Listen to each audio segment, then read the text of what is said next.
Welcome, ladies and gentlemen, to a new episode of the X-Button, Season 3, Episode 23.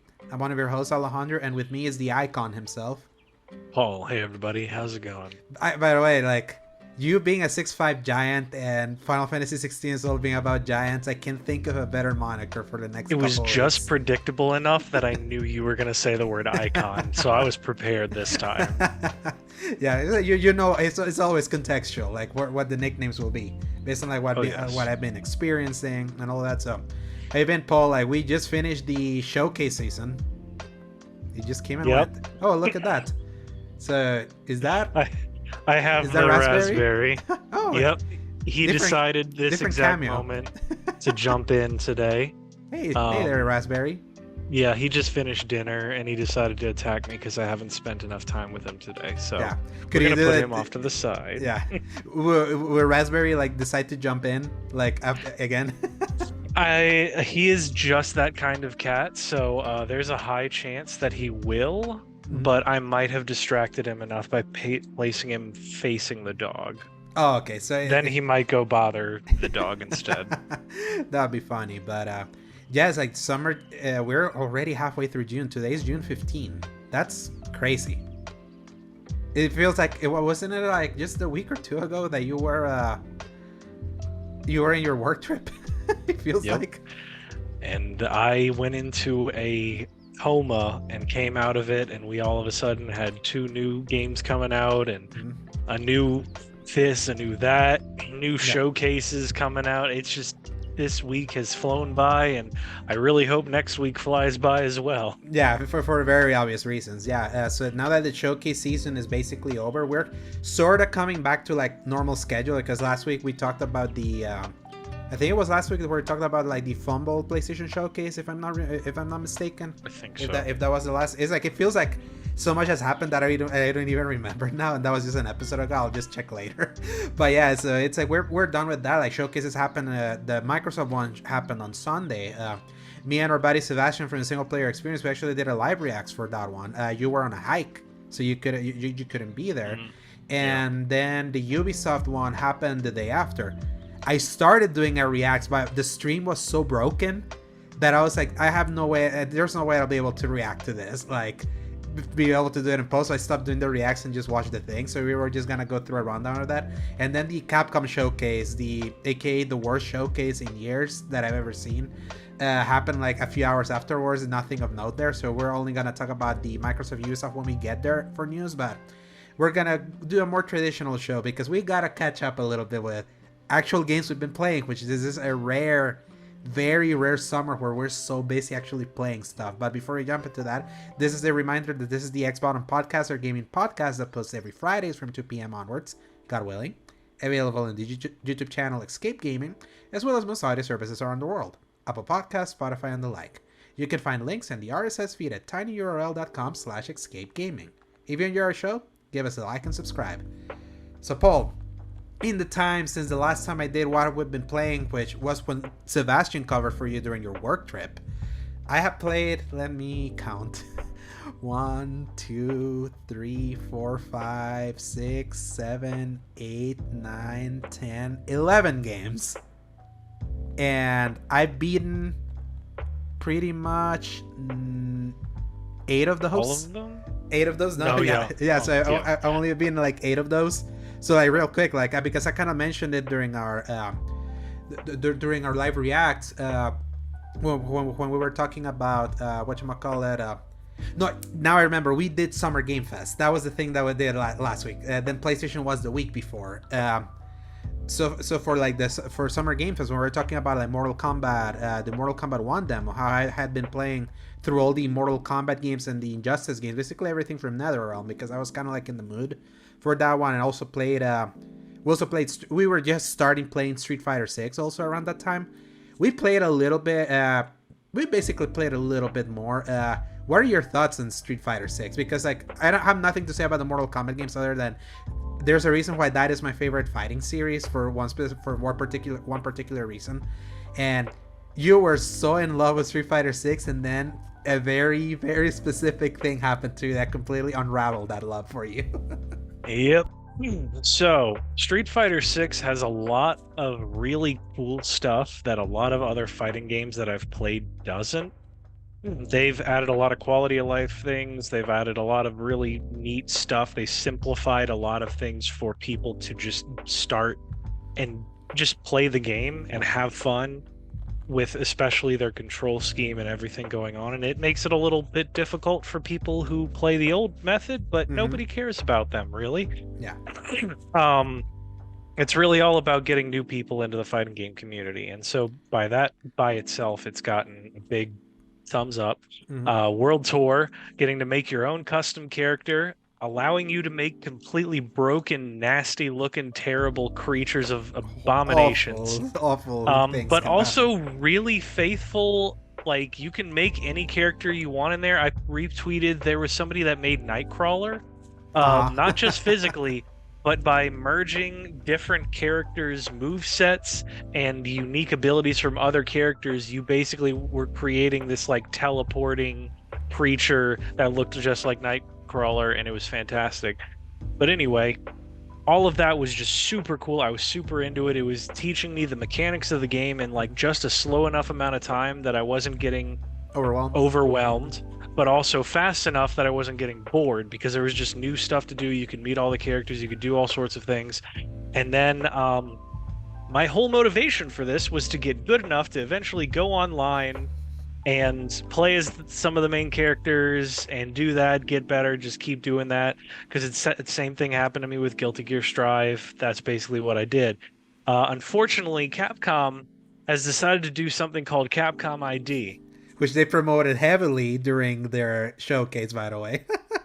which unfortunately wasn't really advertised as you only get one gamer tag, one account, that's it. You cannot share this game online at all with anybody. And trying every method as physically possible to make it happen, it would not allow me to play because I'm sharing it off of our shared account.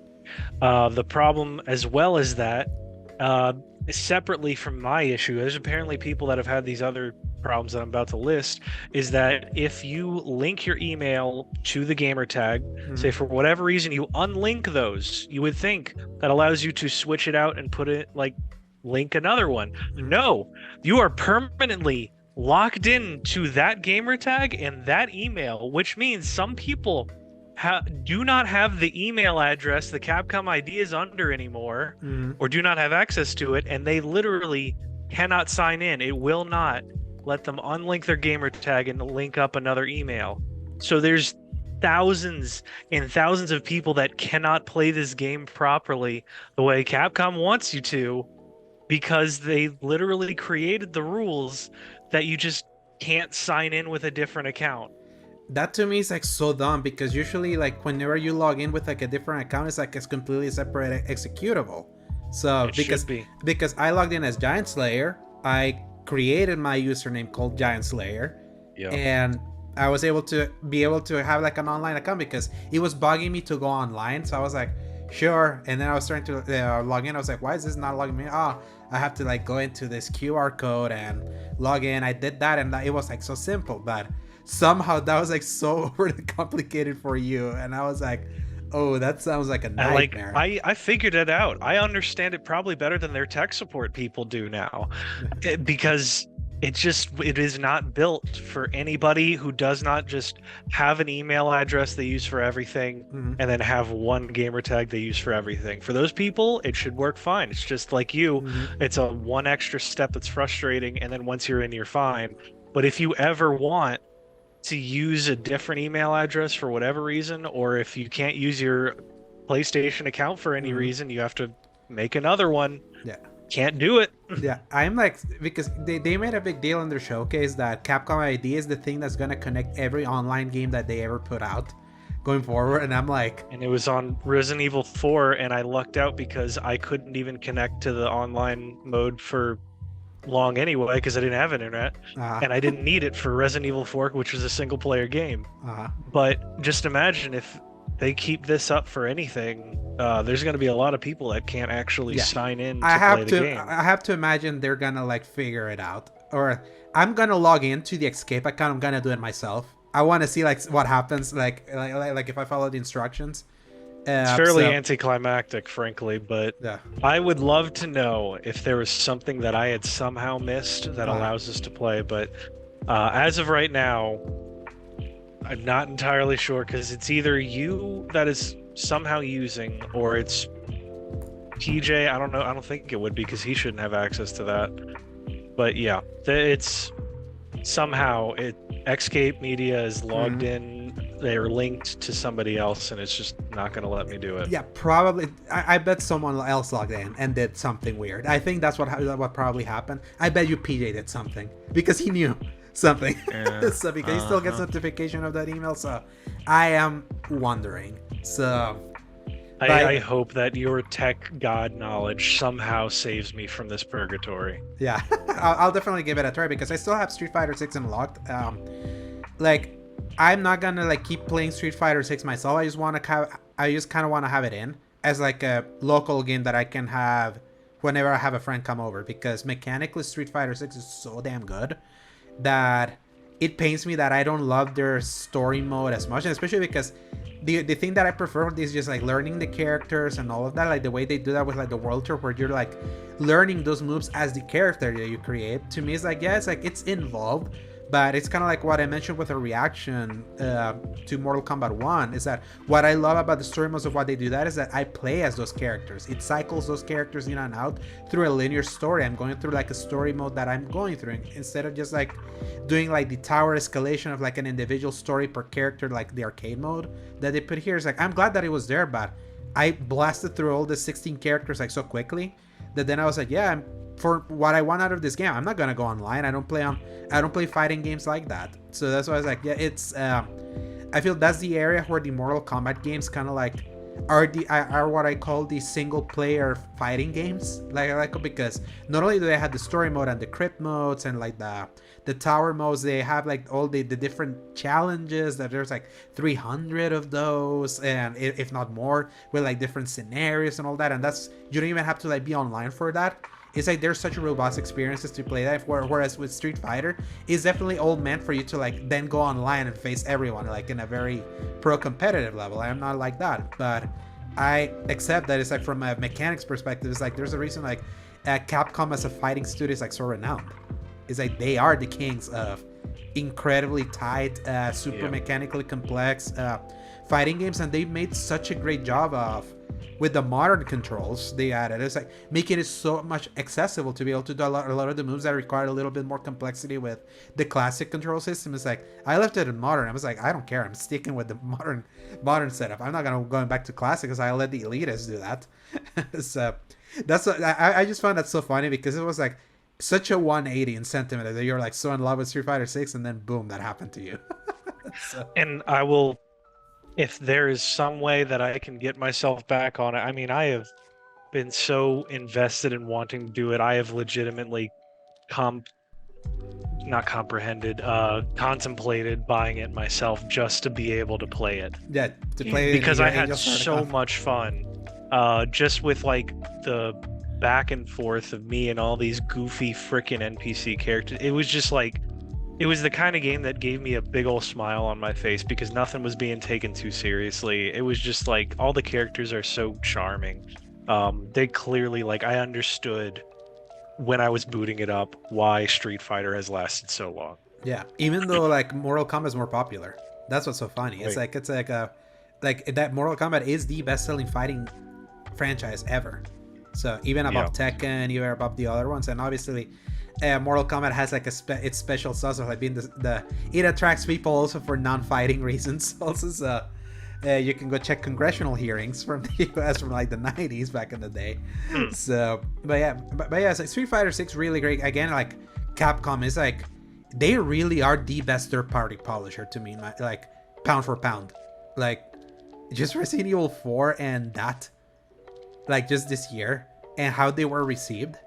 Yeah, it's like, it's like, I don't like putting like Metacritic scores as gospel, and we had like that big conversation, a long back and forth with our buddy Sebastian about kind of like basing everything on like what a Metacritic score says at a time, when like time changes opinions again and all that. But in the year 2023, those two are like literally just behind Tears of the Kingdom as the best reviewed games of this year.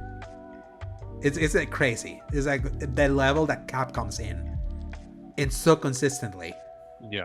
So it is just amazing how Capcom is just knocking it out of the park. Like, complaints notwithstanding, overall it is a huge success what they've done, especially from where they used to be. Yeah. And what was it, the mid 2000s, or the 2012 to 2016? Yeah. That era of Capcom was like it was the worst Capcom has ever been. Like, the games were bad.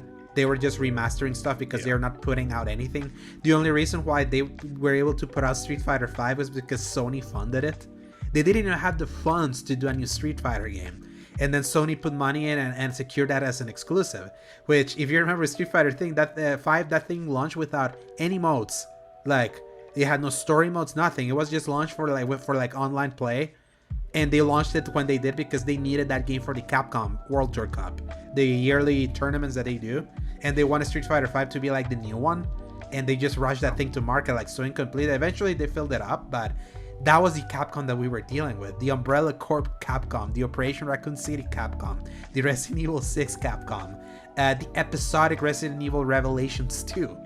It's like, that was Capcom at that time. And then from 2017 onwards, RE7, DMC5, Monster Hunter World, RE2 Remake, RE3 Remake, Village, Mega Man 11, Monster Hunter Rise.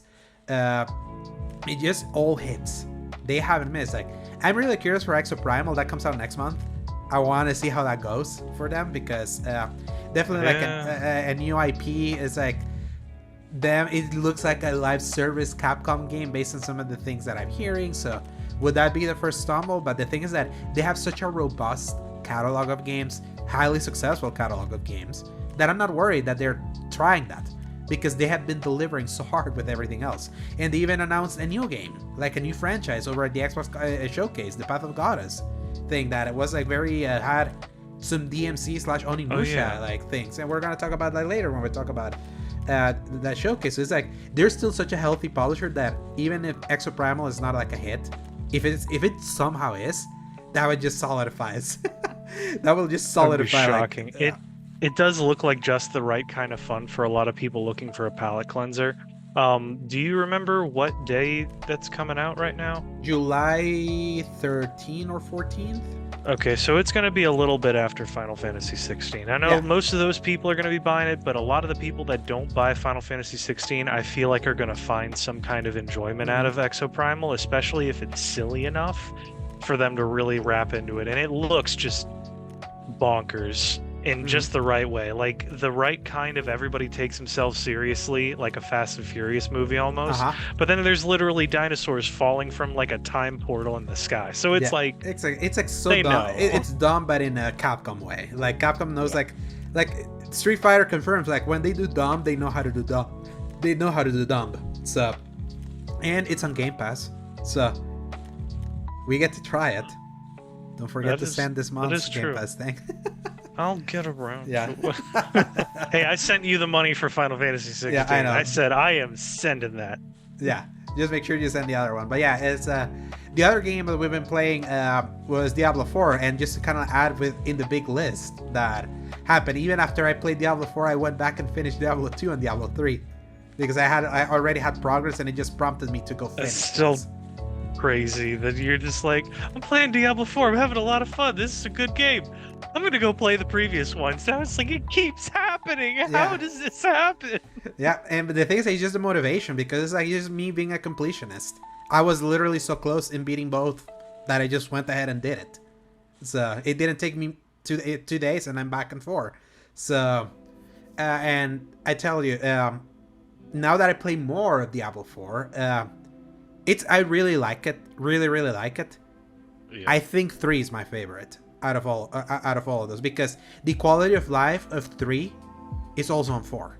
In fact, that's what made me realize. It's like, oh crap, it's like it has the same similar quality of life that I didn't realize was there. The 4 at the very least like reminded me of, and because Diablo 3 was a game that I played so inconsistently, I was always playing it, I was so into it, and then another new game came out, so I dropped it, and then trying to go back to it and like not forgetting the mechanics of where I was. It's so funny that I finished my 2014 save. Yes, this past week. Is it that long ago? That's how like inconsistent I've been. I had been with Diablo 3, and then Diablo 2, like I went deep into it last summer, but I never finished it because I kind of like got stonewalled because that game's really hard also. But yeah, like the quality, but I would say like, yeah, definitely in quality of life, Diablo 4 retains a lot of the things from 3 and adds a few bit, just a little bit more. But I would say like if there's one thing that I'm also starting to notice of Diablo 4 that I'm not as keen on is, now that I've seen 3 different biomes now, because I'm on Act 3. What act are you on Diablo 4? 4. I just began. Okay, 4. so I just got my horse, which is, I don't know why they hold back so long from you being able to get that, but I am so glad it exists now.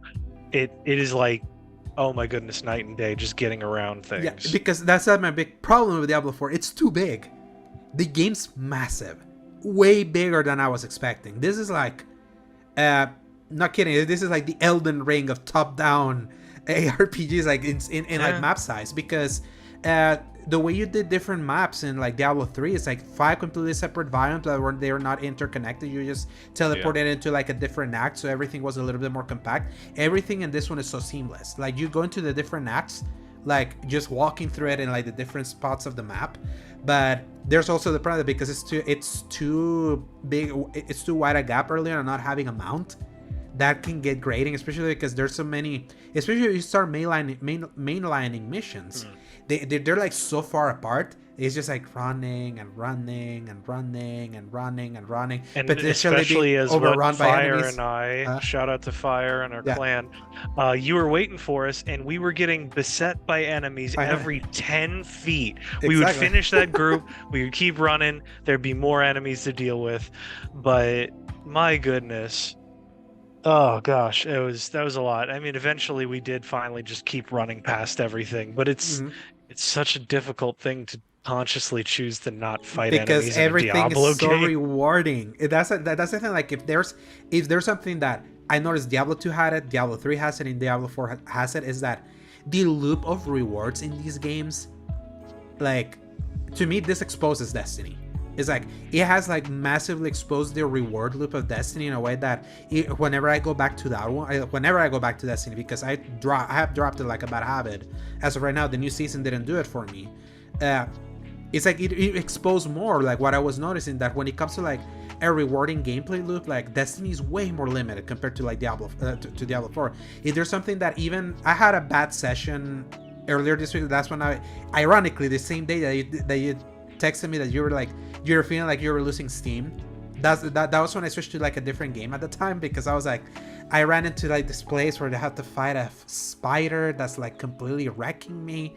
So I had to like go back the day after and had to respect my character to like get because I'm a rogue, you're a necromancer, so you're basically Aragorn and Return of the King with like the army of the dead with you basically. I'm basically a Legolas, a female Legolas, because of course I'm all about like simping for my female archers. And I do want to put a little respect on the name of necromancers, because I looked up some actual builds, and while some people were complaining, oh, you can only do things one way lately, I have found, I cannot remember the name of the YouTube channel, but there was a group that just had like 5 different builds all the way through the end game for like each different character. And I was really impressed, because I was kind of hearing what a lot of people were saying, and I was starting to get a little discouraged, because I was like, oh shoot, I'm gonna have to like just optimize, it's gonna be exactly the same. And there's some of it, I'll agree to that. And then all of a sudden I kind of changed some things up, and I realized that I was having a lot more fun, because I realized I backed myself into a corner. Just because even though Diablo 4 tries to simplify things a lot, I was still so overwhelmed by like what things do, what things mean. 3 is better. To me, 3 is better that way. 3 is way more simple. because you don't have to like allocate different like skill points. Everything just unlocks as you just go. Like the more the more levels you unlock, an ability automatically unlocks. Like you don't have to like go allocate different things. But obviously, builds can be more complex in Diablo 4. The thing is that this does the thing that also Destiny, I hate when they do that, is like meta play. It's like when there's like a specific meta for a specific character, it's like, yes, you can like try doing other stuff that may seem more fun to you, but at a certain point, unless you're always sticking to like the easiest difficulties you can, even though these games can be like pretty tough, it's like you're putting yourself at a massive disadvantage if you don't play towards like the meta play or the optimal way to play, and that limits build diversity. Even though this game can like, you have so many different builds, when you play to a meta, that's so limiting and that's problematic in my opinion. Like I finally found like I trial and error myself into a specific build with my rogue, where now like I only have one basic attack, which is throwing knives, because if I hit an enemy with 2 knives, I immediately make them vulnerable. So then that means that I can like get close to them and do like a flurry of a flurry slash of attacks, that if there's many enemies around it, if I hit the enemy that's vulnerable, then in that flurry everything becomes vulnerable all the time. And then when I drop all that flurries, I drop a poison trap, and then I put my death trap, which is like grabs everything and then slashes everything together. It's like, it's the only way that I can like mob everyone as a bow and archer. And then on top of like having like super fast bow and arrow shooting, it's like the only thing that's helping me like right now as a level 37 rogue, helping me in the act 3 of the campaign. And I'm like, that's cool. I wish I could like try other stuff, because this feels like so perfectly optimized that I'm like, is this it now for me for the rest of the game? So I hope they rebalance a couple stuff, because I know that they did some like some balancing patches right before the game launched officially, like on June 6th, because obviously there was the early access period when you were on your work trip, which I'm glad we didn't pay the $100 edition, because I heard that the $100 edition, like the early access, was not working for for account share. That was like not enabled, so I wouldn't have been able to play it, because because we buy it in our Escape account. So I'm glad I dodged the bullet on that. But apparently they nerfed a couple stuff, they rebalanced other stuff. So I'm hoping they do a pass to that and they make other things a little bit more viable, because the beauty about build diversity is being able to like find different ways for you to have fun. It's like you just don't want to find the optimal way, because then that can be limiting. And that's like the one area where I never felt that with Diablo 3. I always felt like I could be switching around with my abilities, and I would always feel like I had a fighting chance. In this one, I feel like it's pushing you more towards that. This game's also harder, so, but the reward loop is like so satisfying. It's like I have tuned out the story, as the story is like, sometimes I kind of pay attention to the Lilith of it all. Like I did catch a little bit of the story of Astaroth, the second boss fight.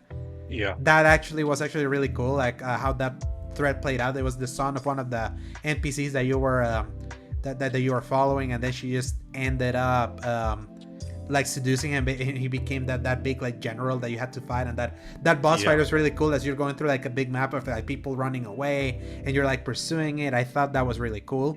Right now I'm the one with the monks.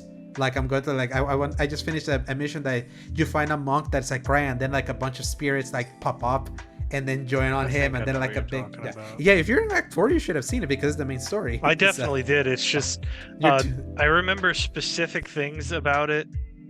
There was certain NPCs that I've gotten endeared to. A lot of the stuff with Donan I've actually really liked, because I really vibe with the idea that he like used to be a super badass fantasy hero, and now he just got older, but then all of the miserable crap from the Diablo universe just kept happening. And there was some other stuff. There's a really cool segment that's basically Uncharted 3 that happens in the desert area. I'm in the desert area. I think I'm there. So you basically going through like a big storm, trying to get through that, protecting this guy, and then it like the sands open up, and it like the camera pulls down from there to show you the city before it goes back up, and it's just like lost Egyptian city. And I was like, exactly, that's literally where I stopped when you see that city after going through like I really like that segment. spot. I'm kind of impressed by how much your character feels like a part of the story rather than like because they're not silent, so they're Mhm. like an active participant in things. And 3 is was also not silent. I Your didn't even character's know that yeah. because actually, you know what? I think I vaguely remember talking to people. I did not get far in that game because I could not understand like what I was trying to accomplish all that much. And then I don't know, Diablo 4's start seemed focused enough that it didn't throw too much Yeah. at me in like game mechanics at Yeah, first. 4 makes the concerted effort of stopping the game to tell you a story, because Yeah. because like it actually pauses, like it moves camera closer in. You see like your character having conversation. There's actual cutscenes, also like in-game Yeah. cutscenes, not the Right. because before it was like obviously Diablo 3 is like super cartoony, and then you would have like the super CG cutscenes that would happen in between acts with Yeah. Diablo 3. With Diablo 4, it's like a lot of that the storytelling happens with the in-game graphics, so it's like it feels a little bit more seamless. So that's why it feels a little bit more like you understand what it's trying to tell. In the flip side, I feel the environment diversity of Diablo 4 is severely lacking. It's like it's a pretty game that it's boring to look at. You know what I mean? It's like Mhm. it gets a little too drab at a certain point. That it's like it's like it's the Gears of War, old Gears of War problem. It's so pretty, but it's like, why are the colors so muted and all that? It's like, and obviously that was them harkening back to the darkness of Diablo 2, because a lot of people are like simp so hard for Diablo 2, even though there's so many problems with that game in modern times. Yeah. Like, I wouldn't ever recommend you play Diablo 2. It's like super complicated, it's super obtuse, but it's like it's also really like it's also in Diablo in like typical Diablo fashion, so addicting. Like when you get into the loop of like getting the gear, going back to camp and go back again, and you're basically like in a circle. It's like you go get your items, go sell back the items, and rinse and repeat. It's like that loop is in all of them, and I feel like rediscovering with Diablo 4 is what helped me like re-pick up the other two like so much quicker, because it's like they emphasize how easy it is to do all of that. So the onboarding of Diablo 4 is like so much superior. And I would say like the live service element of it, while sometimes has been frustrating when we have had disconnects, that has sucked, like that not being able to play sometimes. Yeah. I do Which love. I haven't had any issues with that Yeah, since. recently they have like last week was more problematic. This week has been like super smooth sailing.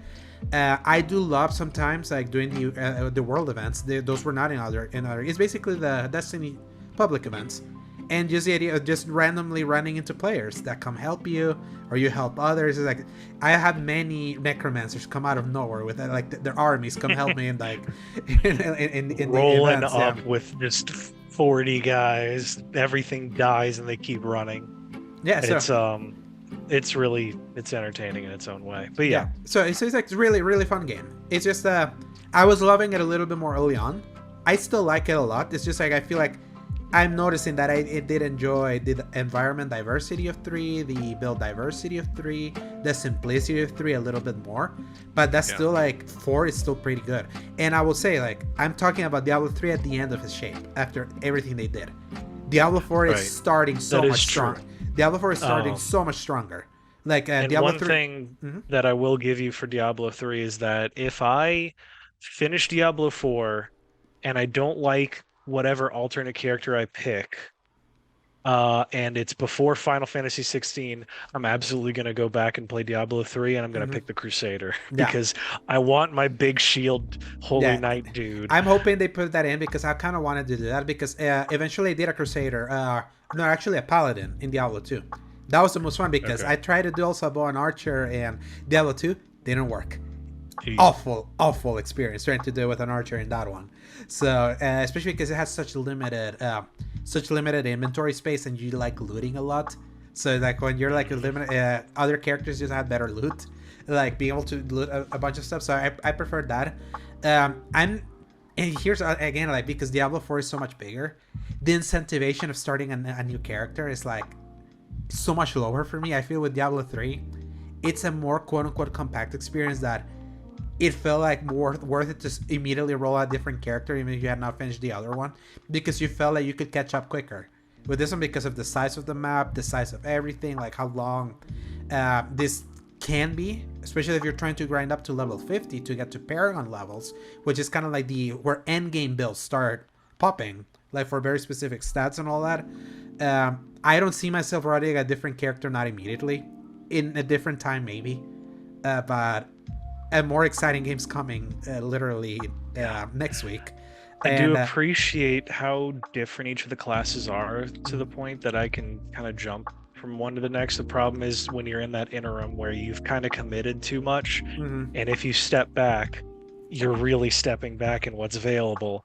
But at least I'm kind of hoping that there'll be something different enough for me, because I did like the sorcerer, but I also kind of want to just turn my brain off in a different way and play barbarian. But who knows what's going to happen before the 22nd.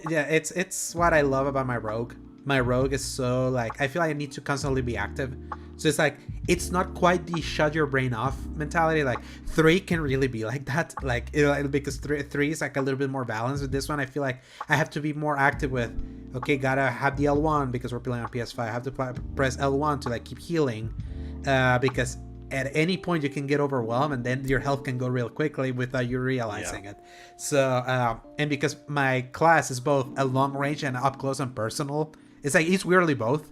You cannot just if you only specify with only one of the if you're just decide to do bow and arrow or just knives, you're gonna have a hard time with a rogue. You gotta specialize it with both and find like the best abilities to do both knives and bow and arrow for your rogue to feel good.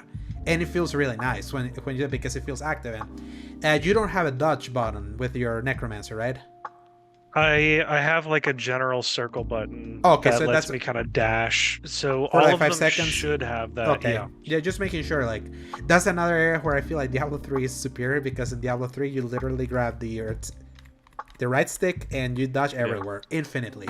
With this one you're in a timer, so I guess that's probably why, because you could just go invincible and keep dashing around all the time.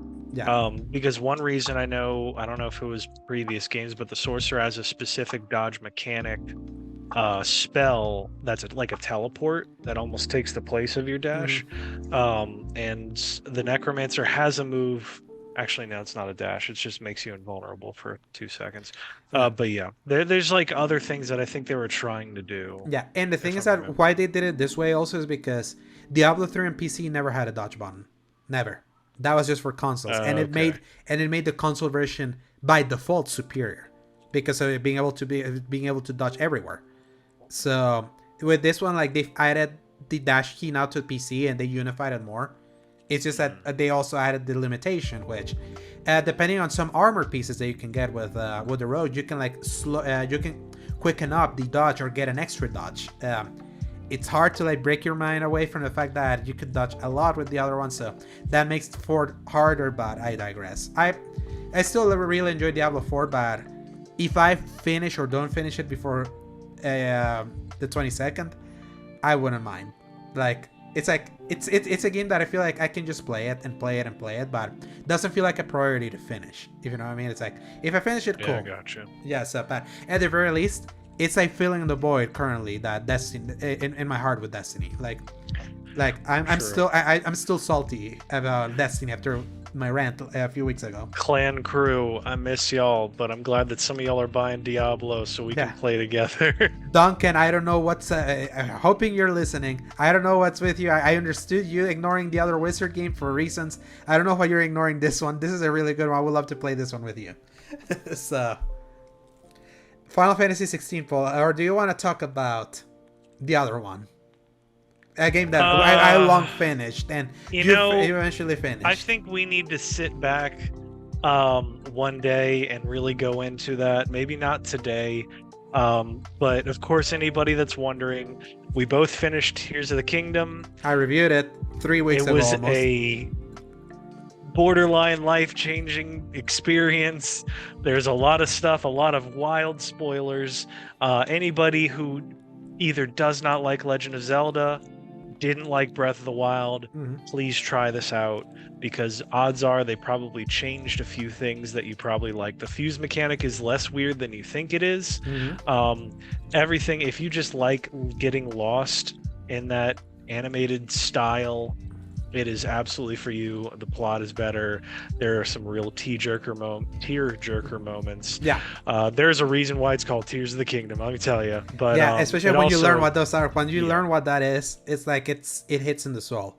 There's And a for lot. a game that is still quote unquote story light, it's still more story than the other one had. And the few Yeah. plot moments that hit so hard, especially like the closer you get to the end, and the ending sequence is like, to me, still to this day, one of the greatest ending sequences of any game I've ever played.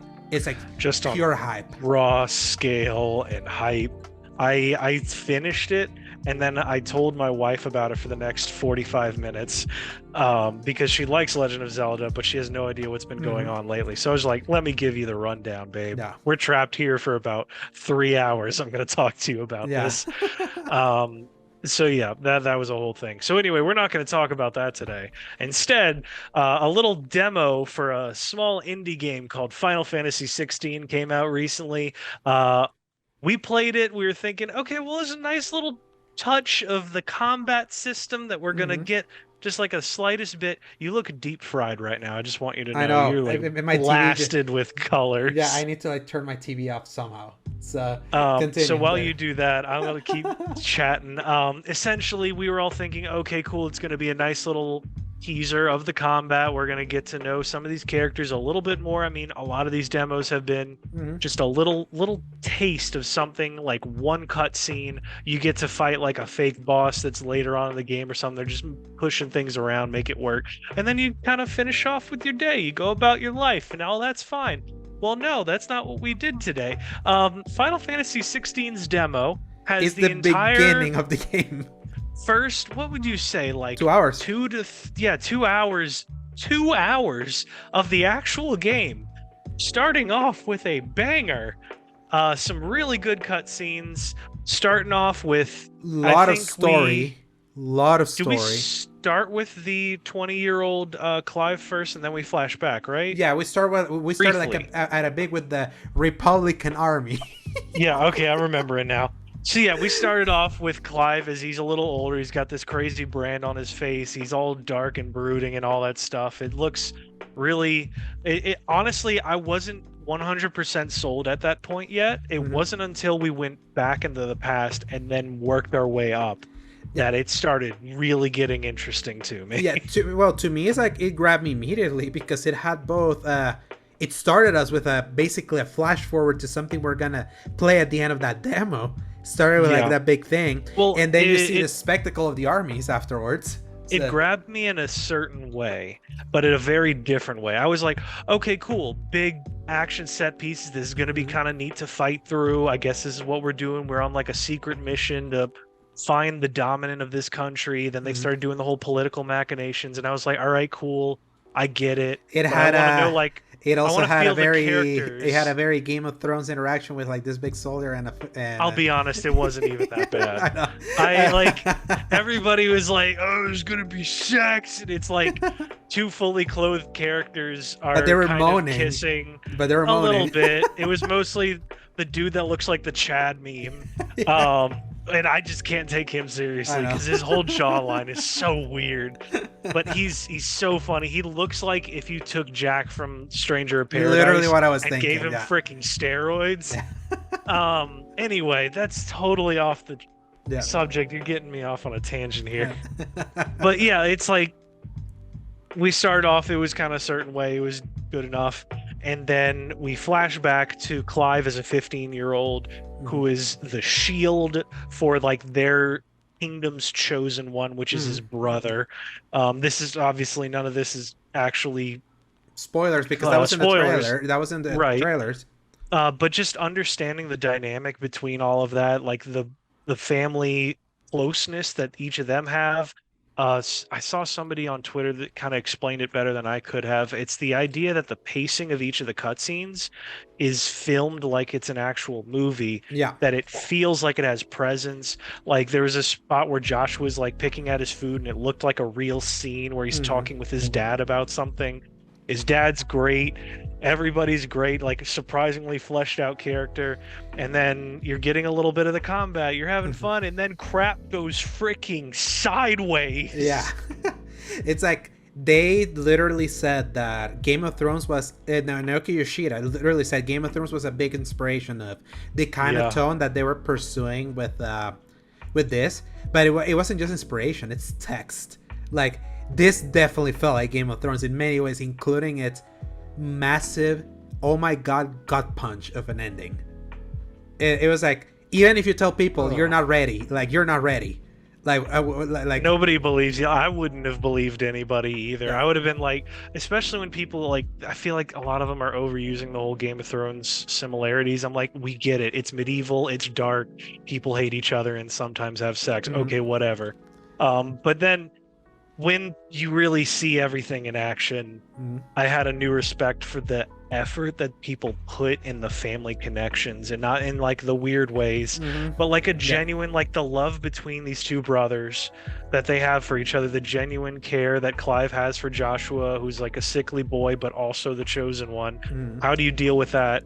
The little moments where you get to play as Joshua that like characterize him even more. Obviously, Mhm. Joshua being voiced by Hugo from Plague Tale, just Which, bringing some fire, literally. yeah, and not only that, like very coincidental them bringing that actor for what happens. Yeah.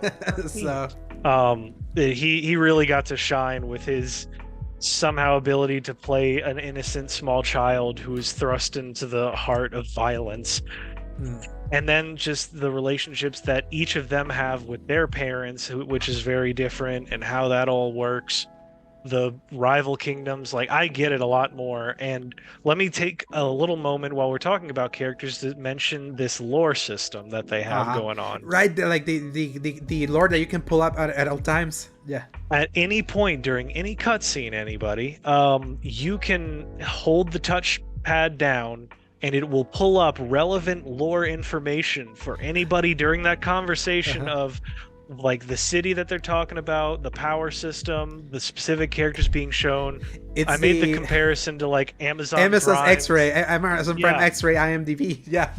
like especially when you had like Wheel of Time coming out and it was so like obtuse with how things worked, they had to create animated lore videos for people, Mhm. but they were only available through the X-ray mode. Yeah. So it was just that, it's that kind of stuff where you could just pull up, and it's not like walls and walls of text. You don't have to pull all of it up. It's like you get a grid almost of like little bubbles, and if that's the thing that you don't understand, you just click that button, pull up the little blurb that they have about it, you move on with your life and keep the cutscene rolling. It's like they understood like one of the biggest frustrations for me when you have really good world building is that you don't take time to like introduce it properly to people. That this is like just enough for people to keep momentum going while they learn the world building that they spent so much time on. Another game that of the many games that I was playing was Final Fantasy 15. What game also has massive problems at explaining that? 15. Yep. This is completely this is a They complete didn't put opposite. any of that crap into the actual game. No, It you was had to all like in a sit movie, in an animated show, a comic, Yeah. another freaking free like 2D beat 'em up game that came out that was a prequel about his father. Are you kidding me? Yeah. Anyway, it's actually a really good game. Y'all should look that up. Yes. No, 15 is really good. Like it's still like despite all its problems, but 16 is. I was actually talking about the weird spin-off beat 'em up game okay, that they gave away for free. But yeah, 15's good too. Yeah, but 16 is so superior, and I believe it now. It's like I believe that right now Zelda is like running away with Game of the Year feelings currently. If the story lands, like with the power that just this 2 hours did, with like the world building and everything that everyone always says that we're seeing in this game, like what people that played 14 have been seeing over the past few years. That Yoshi P has been like stewarding that pride. He's like bringing that to this. I do believe that we have another contender for what would be like the best game this year. It's like that demo ended, and then I did. Do you ever do the icon challenges, or did you just? I did. Okay. I think I commented on it. I thought, because yeah, we were talking about how it was like basically Dragon Ball Z. Oh yeah, both of the characters were like literally powering up in the mode. That was freaking insane. The dog grappling move. Yeah.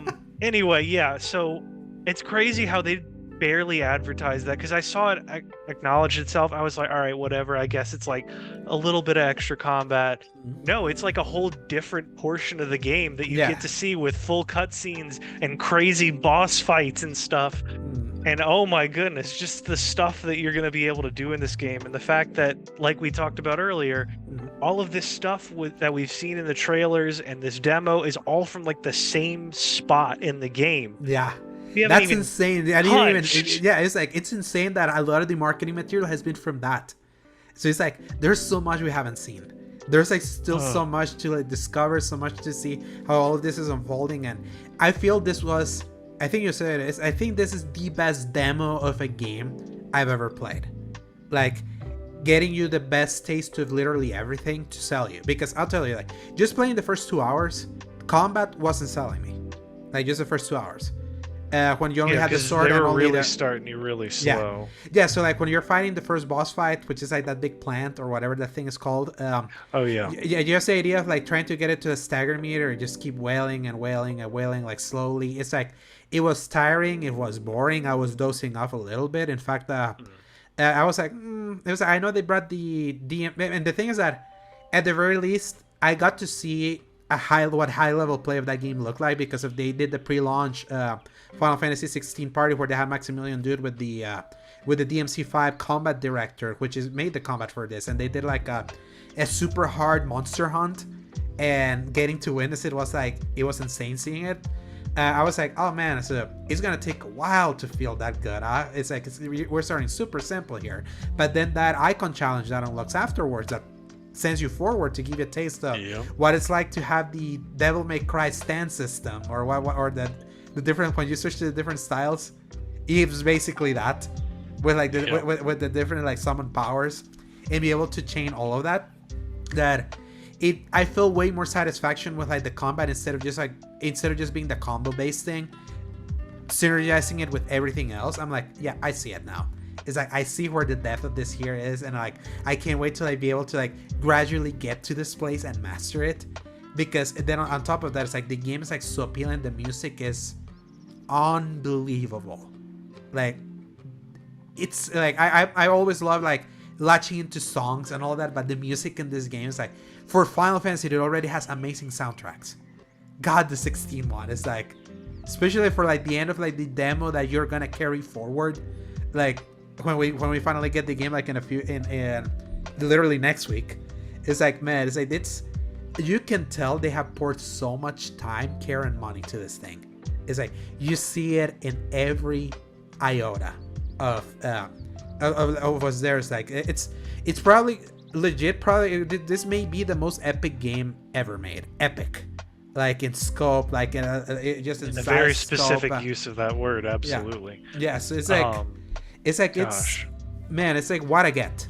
For like the PlayStation like securing this as an exclusive. It's like if it lands, man, it's like what an amazing get they got there. And it's like me trying to I've been like trying to find ways to satiate this hunger. I tell you, plus I'm forcing Diablo 4 because we bought the game, so been trying to like maybe use the time, but I want nothing but to play this game. I'm reviewing it.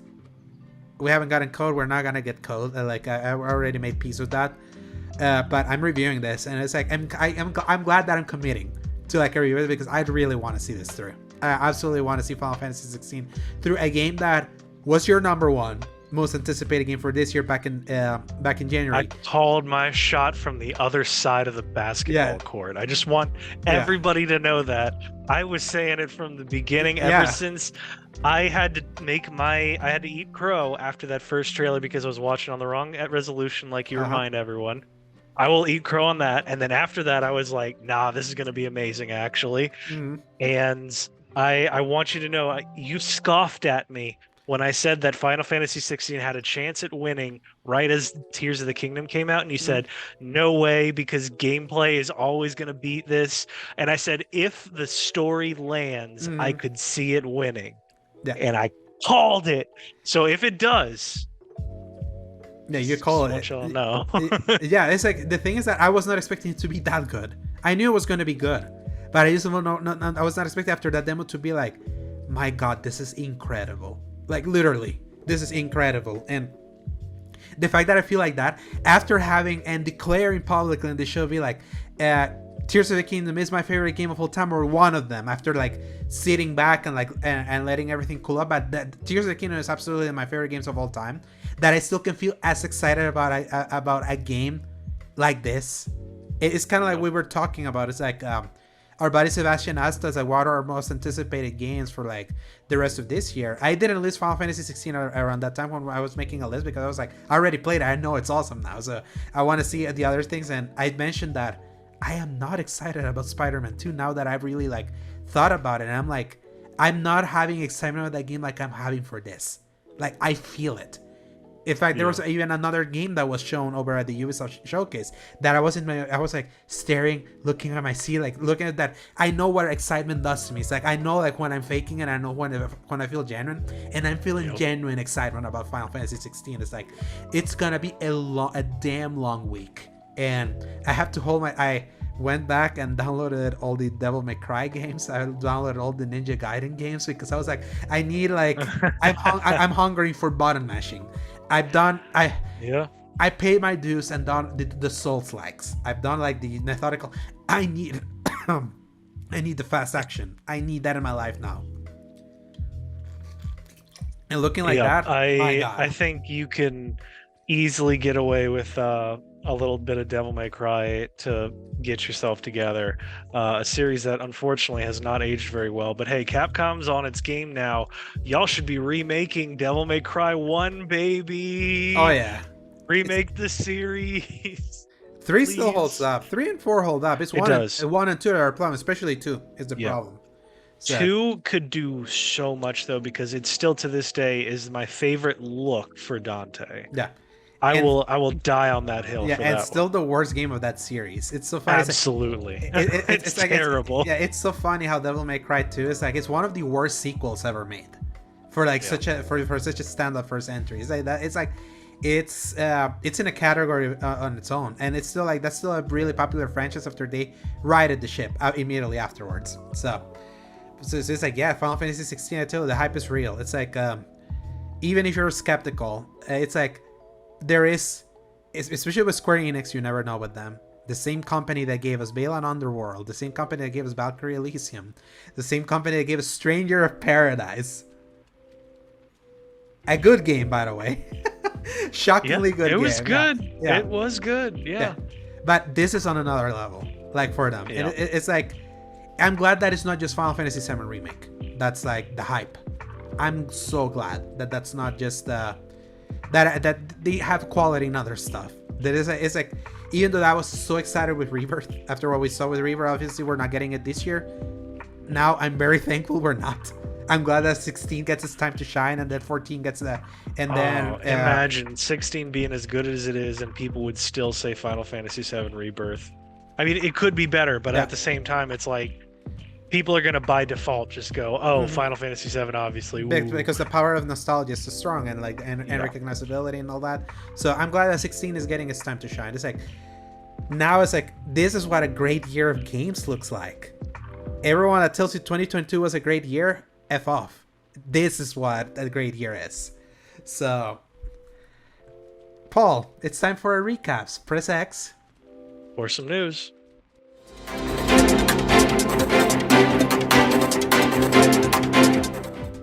So, the Microsoft Showcase happened on Sunday, and it was like originally they had promoted it as a 1 hour and 30-minute show, and then like a 30-minute Starfield Direct thing. I thought it was gonna be like for 2 hours, but it was an actually much shorter show with a very long Starfield Direct. You watched I got to see my I did my live reacts. You can see it in our channel. I did the live reacts with Sebastian. I got to post it the day off, which is rare for me to be able to do that because I have to like edit some stuff sometimes, and it's hard to get the VOD, a good VOD for that. Top level, what do you think of the showcase that Xbox did? I was actually just kind of reminding myself of things. I didn't actually hate it. However, there was only one thing that I was like kind of curious about. There's a couple of things that I was really interested in, and then all the rest of it was just kind of a non-starter for me. But that once again was more of a personal interest. I mean, like, we can go through this quickly, and I'll tell you a few of those things as we go. Yeah. But yeah, it was like, all right. There's a few things that were like, this is really good. I'm excited for this, but it's also not an Xbox thing. Yeah. And even then, it's like, that thing was, for me, like, one of the big things with the Xbox things was the big thing over the Ubisoft thing. That's where that's where I popped. That's very true. This was an excellent showcase for Xbox. This was what I wanted from the PlayStation Showcase. What is the second half of this generation for you? Sony didn't give us that. They're still coasting on the fact that they're giving us Spider-Man and Final Fantasy 16 this year, which, to be fair to them, it's like, at the end of the day, we want to play games. Those games are coming out this year. Sony utterly failed in making me excited about the future of their platform beyond that, by being vague and all of that. And with this one, it's like, you can make the case a lot of these games were previously teased in a way, like, years ago. But this was finally Xbox reaching the point that everyone has been waiting for since they started acquiring things. So be like, are these games real? Do they have a date, or at least a window? Are things gonna start like popping? And with Xbox, they still have the caveat that even though things are gonna start coming out, it's like, these games still have to be good. But at the very least, like, the things that they were showing now, it's like, okay, now it feels like you're in fighting shape now. A lot of your games is like, now we're seeing more tangible looks at it. Now the window is like super close. And then a massive... Do you see the entire Starfield thing? Yes. Yeah. I was thinking we would wait until we got to that point to talk about it. Definitely, but it's like... And then the way they showed like what's ostensibly the biggest game of the year for them this year, I'm like, ooh, this game feels even more like ambitious than I even thought it would. And I'm like, okay, you guys are like finally in fighting shape. Redfall gives me the red flags of like, we saw how that went, but it's like Redfall never got the deep dive that we ever got from this. And obviously they were trying to do other, like, that was Arcane doing a type of game that they shouldn't have made, a service game. This is like, Starfield was the honest to goodness Bethesda RPG we haven't had since Fallout 4, and it felt like the evolution for that. But that was how they capped it, and it was like, you could see like the reactions online. It was like, what Starfield is like, we're talking like, can any other game like stand to like compete against Tears of the Kingdom this year? I feel two can. Final Fantasy and this one, if they both land like they did. But before we get to Starfield, let's do like the round kind of like the rundown in order of the show. So they opened with Fable by Playground Games, the guys that made Forza Horizon. Here's what's insane, Paul. That's gameplay. That was gameplay. People were not believing it.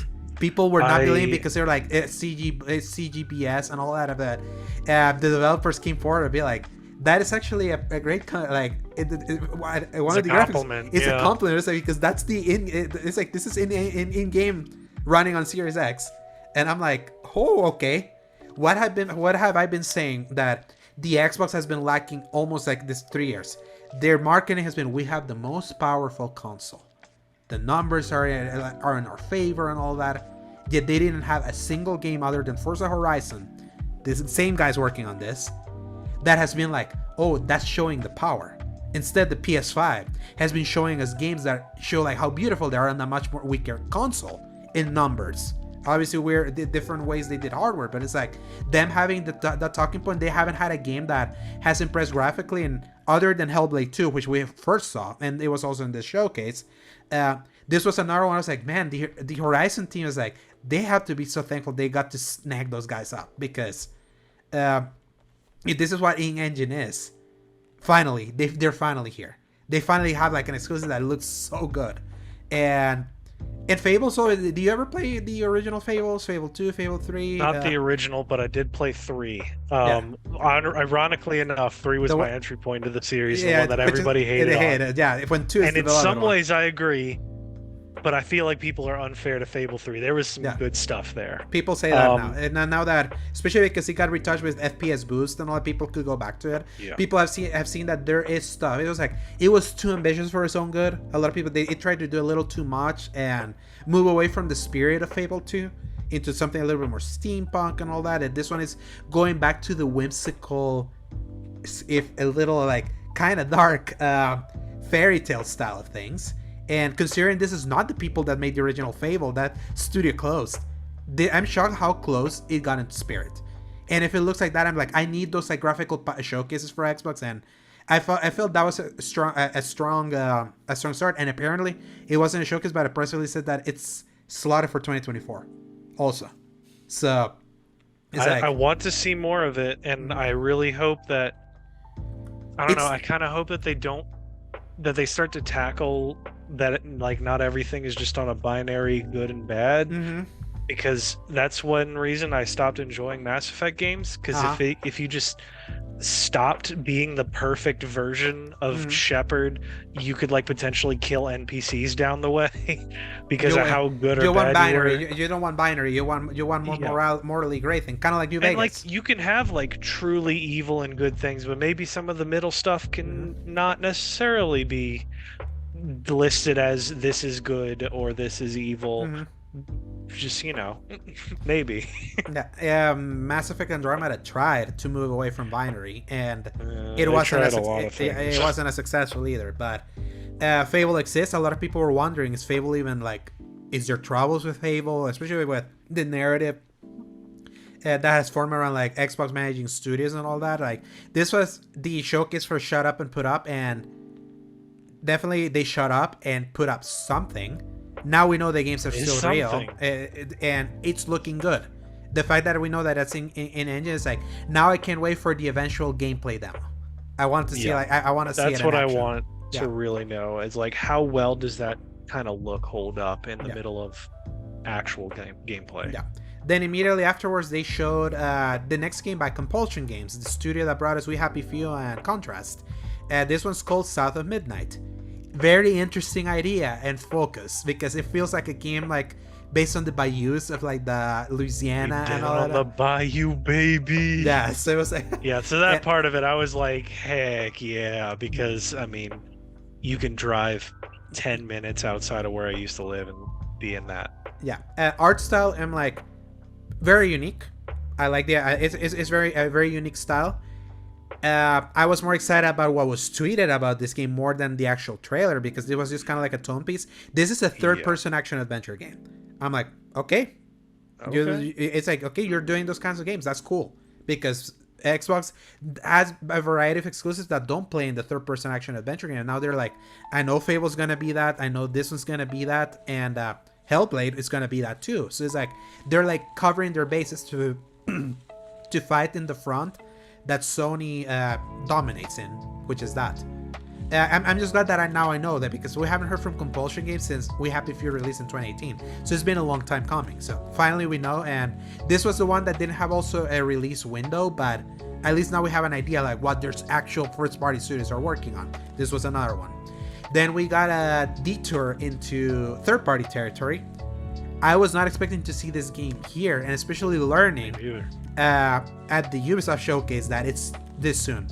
Star Wars Outlaws, the game by Massive Entertainment that we learned was being worked on back when it was announced that EA's deal was not going to be renewed, and that Ubisoft was going to be making a Star Wars game. And on top of that, the open world Star Wars game EA was never able to make. It's so funny. It's like you just saw the 10-minute gameplay trailer, right? That I showed you, or were you not able to? We're talking about Outlaws? Yeah, Outlaws, yeah. Yeah, I went back and watched it from start to finish.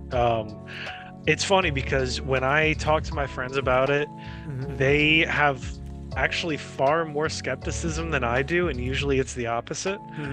Where this one I was like, guys, this is going to be really fun. Look at that. You can like take off, you can fly, you can have like dialogue options. It's GTA Star Wars. It feels like exactly the kind of like Jack and Daxter shenanigans. Like it feels like it's going to be built for crap like that.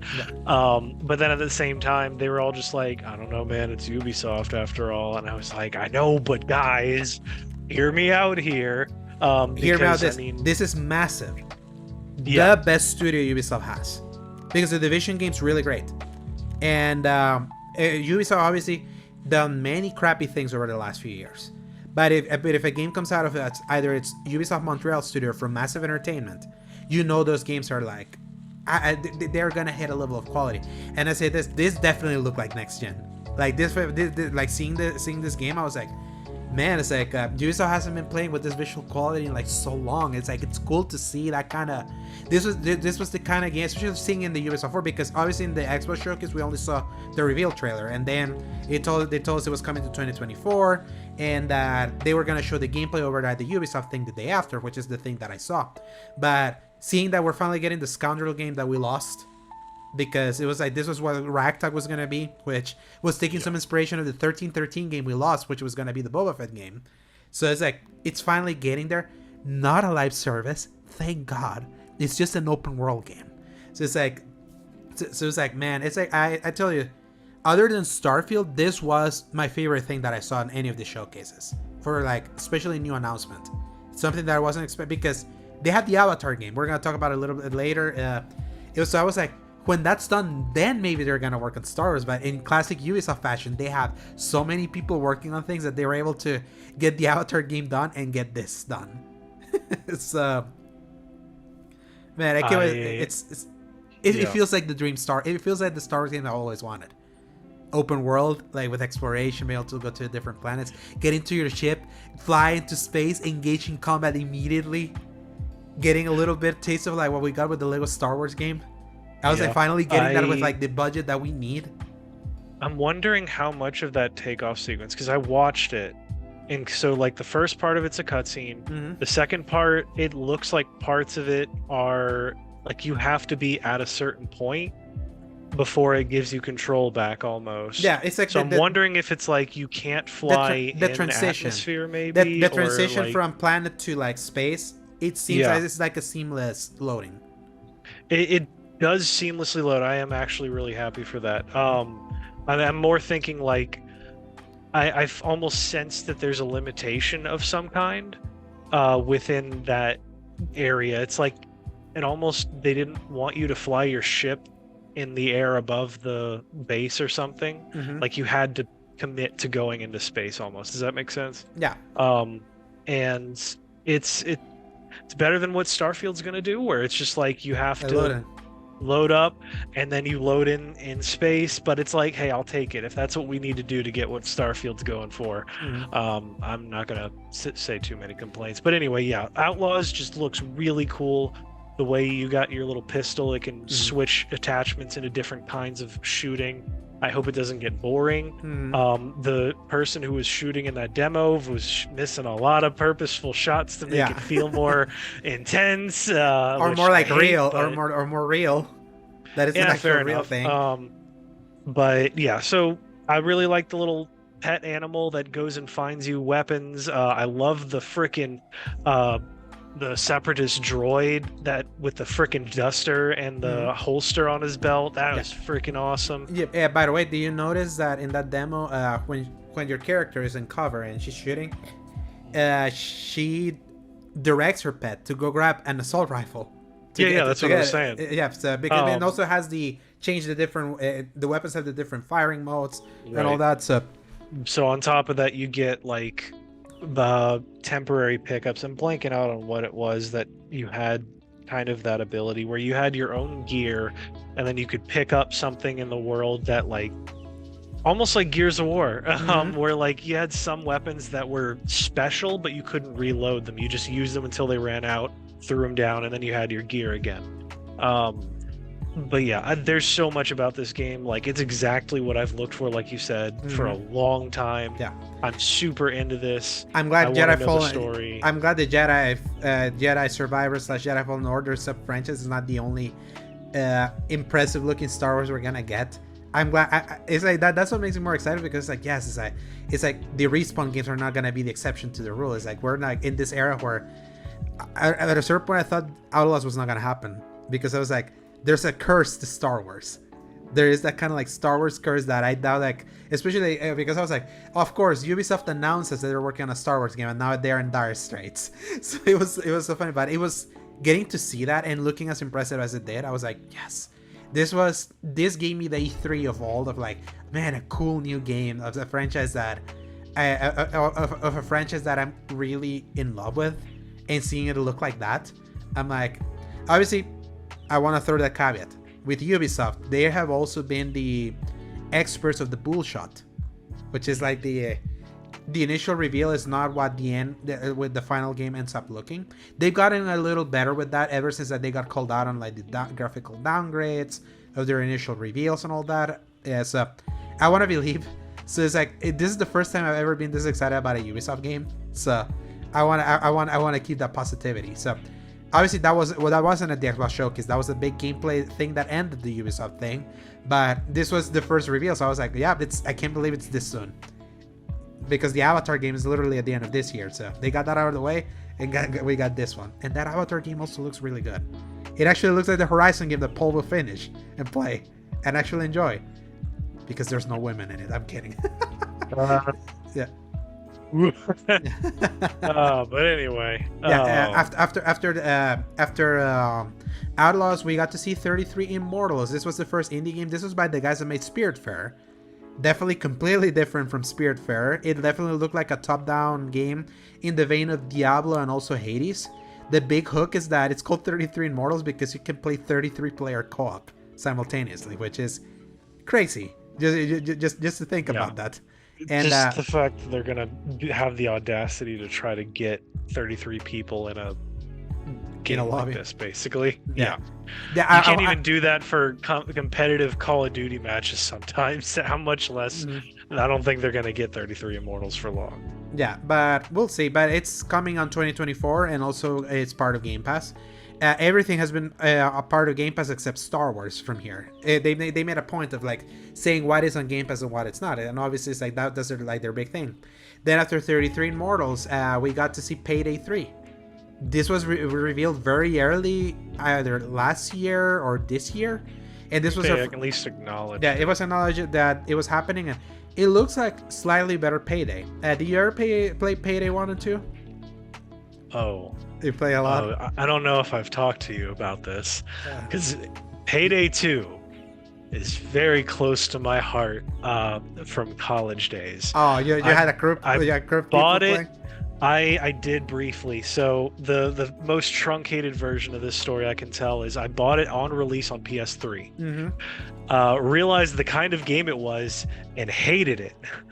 And then I picked it back up when I realized like what the game is supposed to be.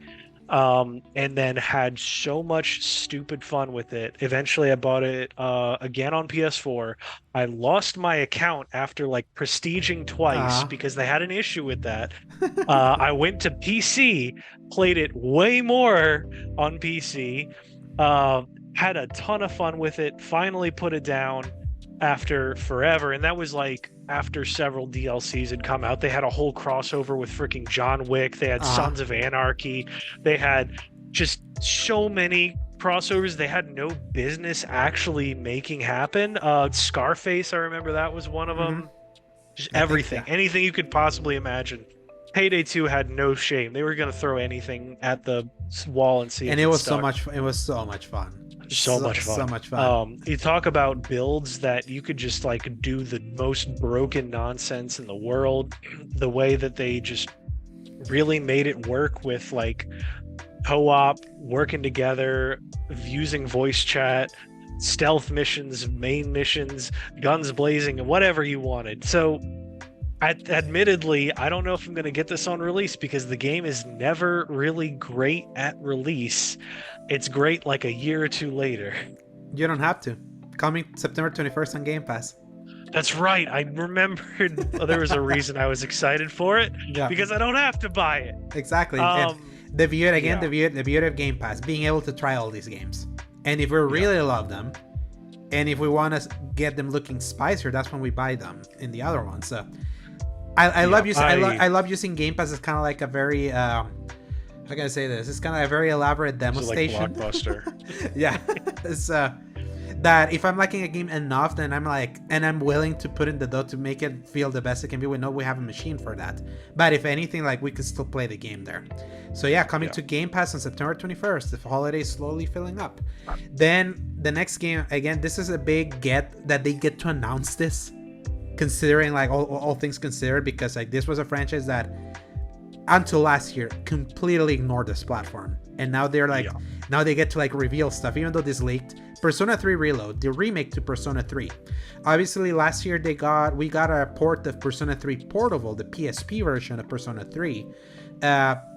Apparently, like the ideal version is one called Persona 3 FES.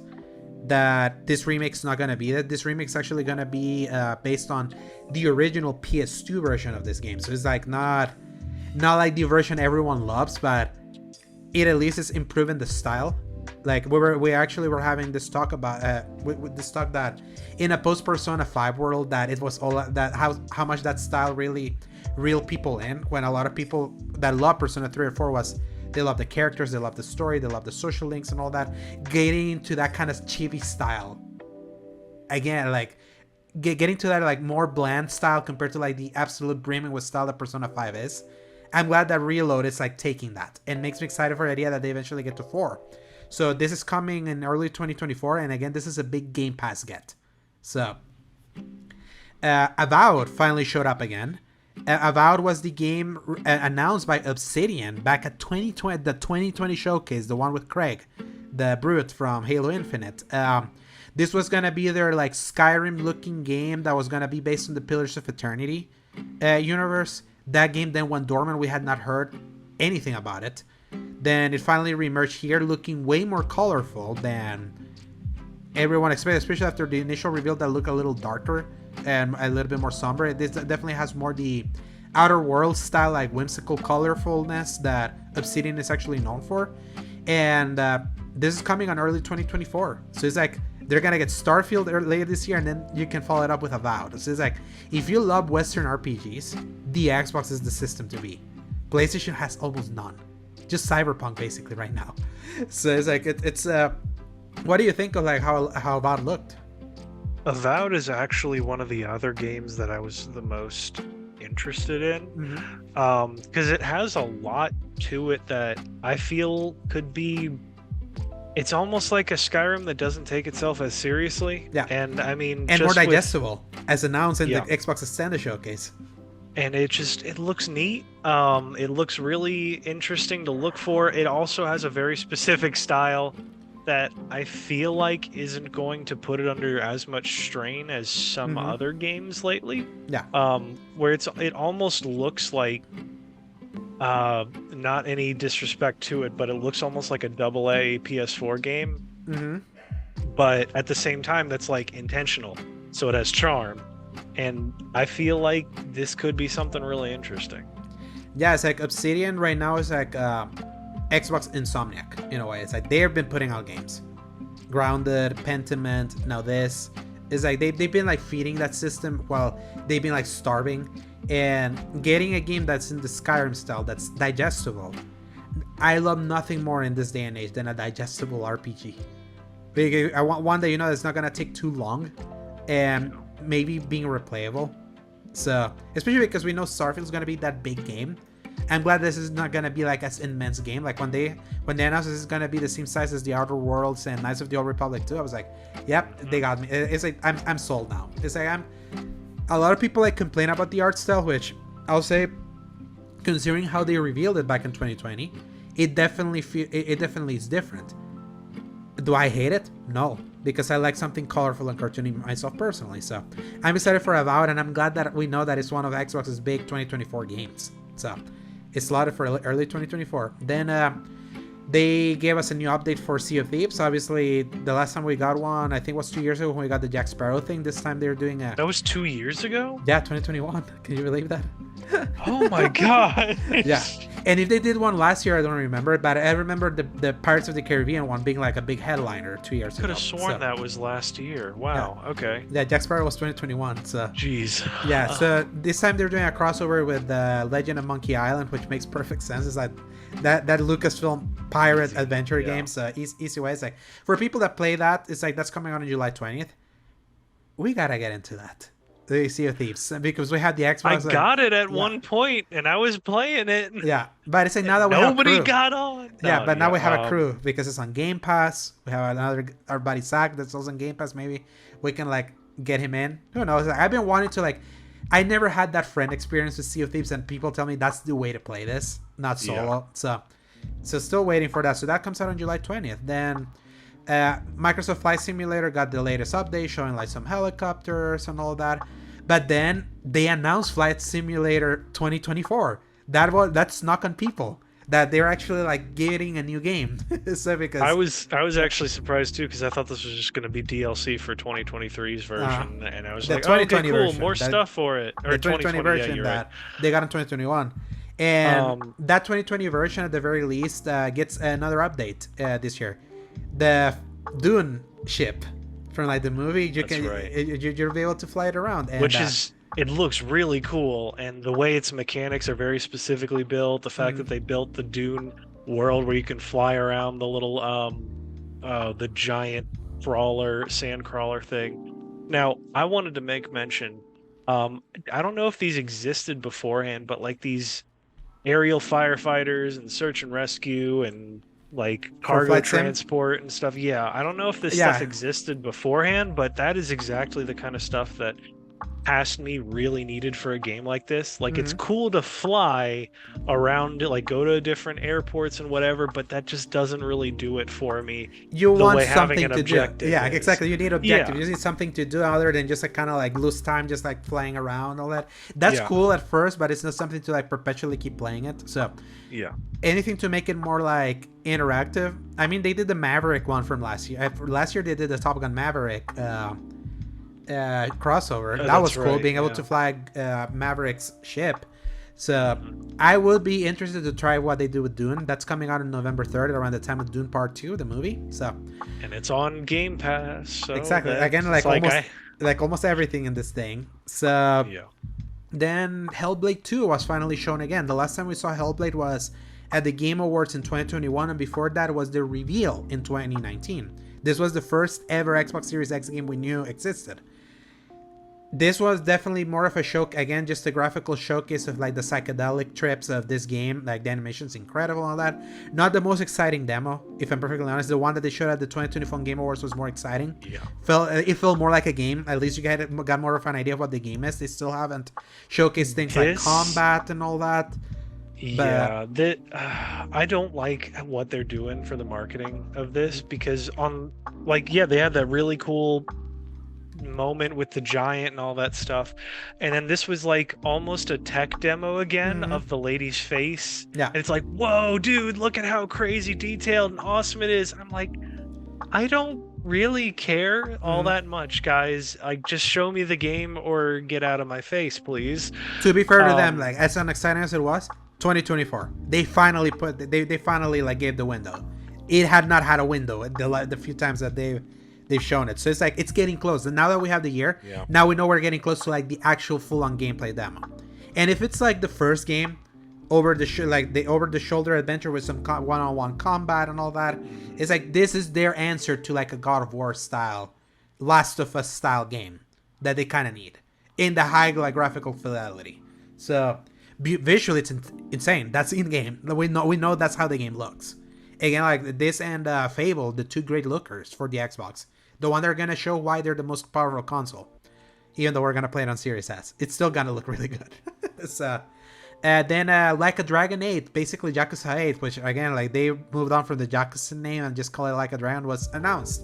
It's like, it shows you the protagonist like alone and naked in an American beach. So you hear everyone speaking English and he's speaking Japanese. That's an interesting way to move that series away from the traditional like Japanese setting. That is coming early 2024. This is one of the few that didn't have a Game Pass update. Sebastian popped for this. He loves Like a Dragon. I almost bought Like a Dragon today for PS5 because I only played the Xbox One version. So I needed to hold my horses on that. It's not at all like people were barely getting me into the really interesting like actual Yakuza stuff with Kiryu and all that. They were getting me real close. I have like half the games for free. They're getting me, and then I do not understand the appeal of Like a Dragon. Apparently it's just it is a charm, and it being like a turn-based thing that they made it work. So And I will say this, like, at least from, I only stopped playing it because I was playing on Xbox One, and I was just so done with like gimped versions of games, like on the base Xbox One, that whole like BCR thing. But it's like how they do turn-based is actually really cool. It's like I equal it to Persona 5. That I'm not a big turn-based thing, but how they do combat, it's actually really it's actually way more interesting than just a traditional turn-based thing. So you just would have to play it, but I would hope that eventually Like a Dragon makes it to like the PS Extra, because you're still on Extra, right? I'm on Premium. I gotta. Yes. Yeah. I'm on Extra. Yeah, you should check when you should renew, because my renewal was coming soon, and I'm pretty sure mine's automatic. But... Yeah, I actually got like, if I got to renew it at a time, I got Premium for $80. That's the 120. That's the 120 version. So I already got the year for that. So because all the Yakuza games are there. That's a series that I've heard so many good things, and it's just me trying to find. I'm pretty sure Like a Dragon is on Game Pass. I think it was. Yeah, I think eventually they put it in. I don't know if they removed it, because I know they cycle things in and out. So yeah, you should definitely give it a try someday. Right now, not right now. Especially where we are right now with this. You could not pay me. Yeah. To step back from all that I'm playing right now. But yeah, maybe if there's like a point where I'm just dying of thirst, maybe one day, but I feel like I would even then sooner go back to like Dragon Quest or something. Yeah, 2023 is not the year for that. Last year it was. Like this, like the empty, the famish that was last year's summer compared to this summer. It's like it's night and day. Fallout 76 continues alive and kicking for some reason. They're sticking with it. They announced at the Atlantic City expansion that's always free, and also in the extended showcase they announced like something about Night of Werewolves. So it's gonna be like the Halloween thing. So they announced 2 things for Fallout 76.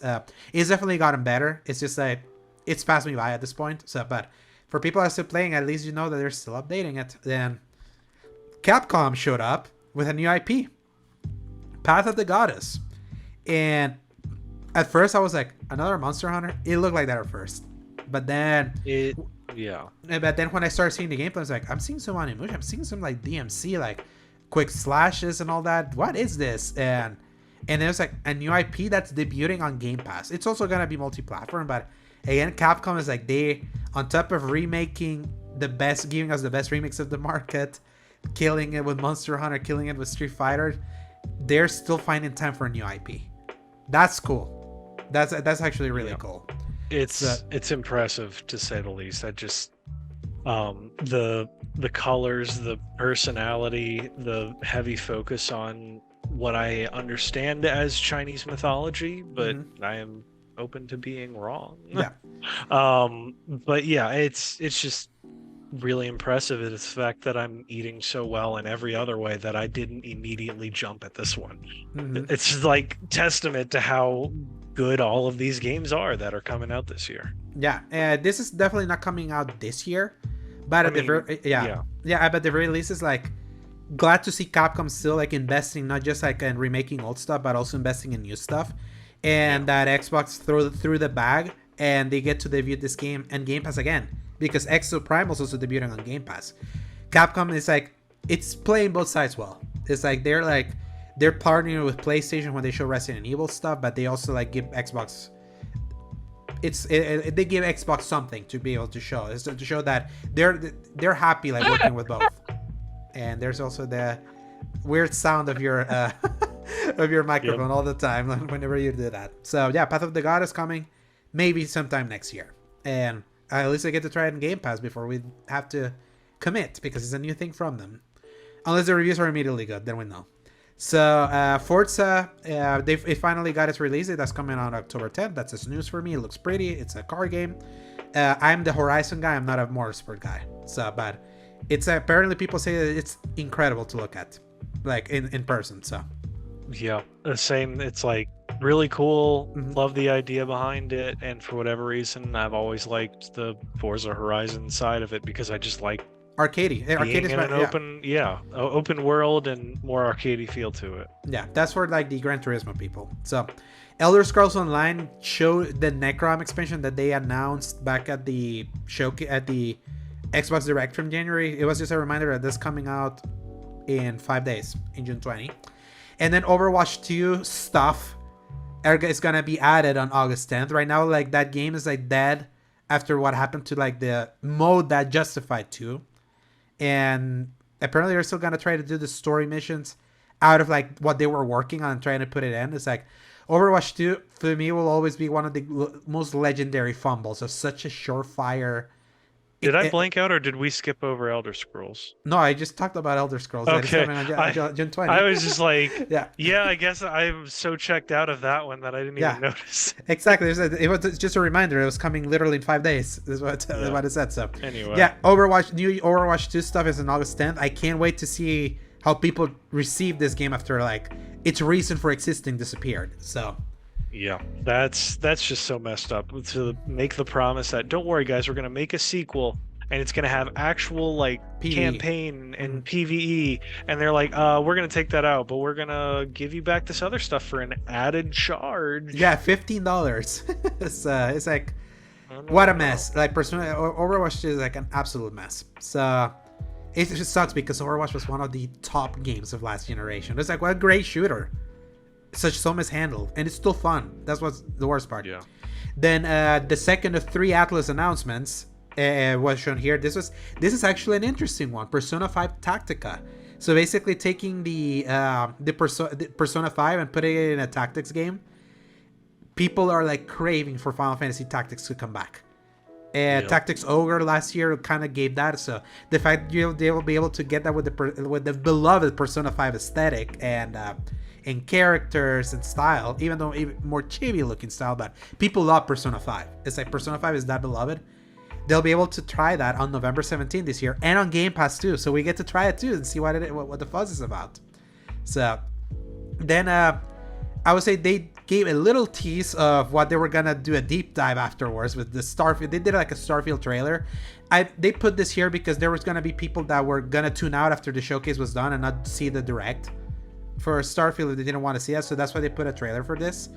It was a nice tone setter, but it was like definitely pale in comparison to like what ended up showing like the massive scale of this thing at the end of the show. So then they showed a new Dontnod game. The guys that made Life is Strange and Vampire and Tell Me Why, I think it was also them. So it was a game about climbing.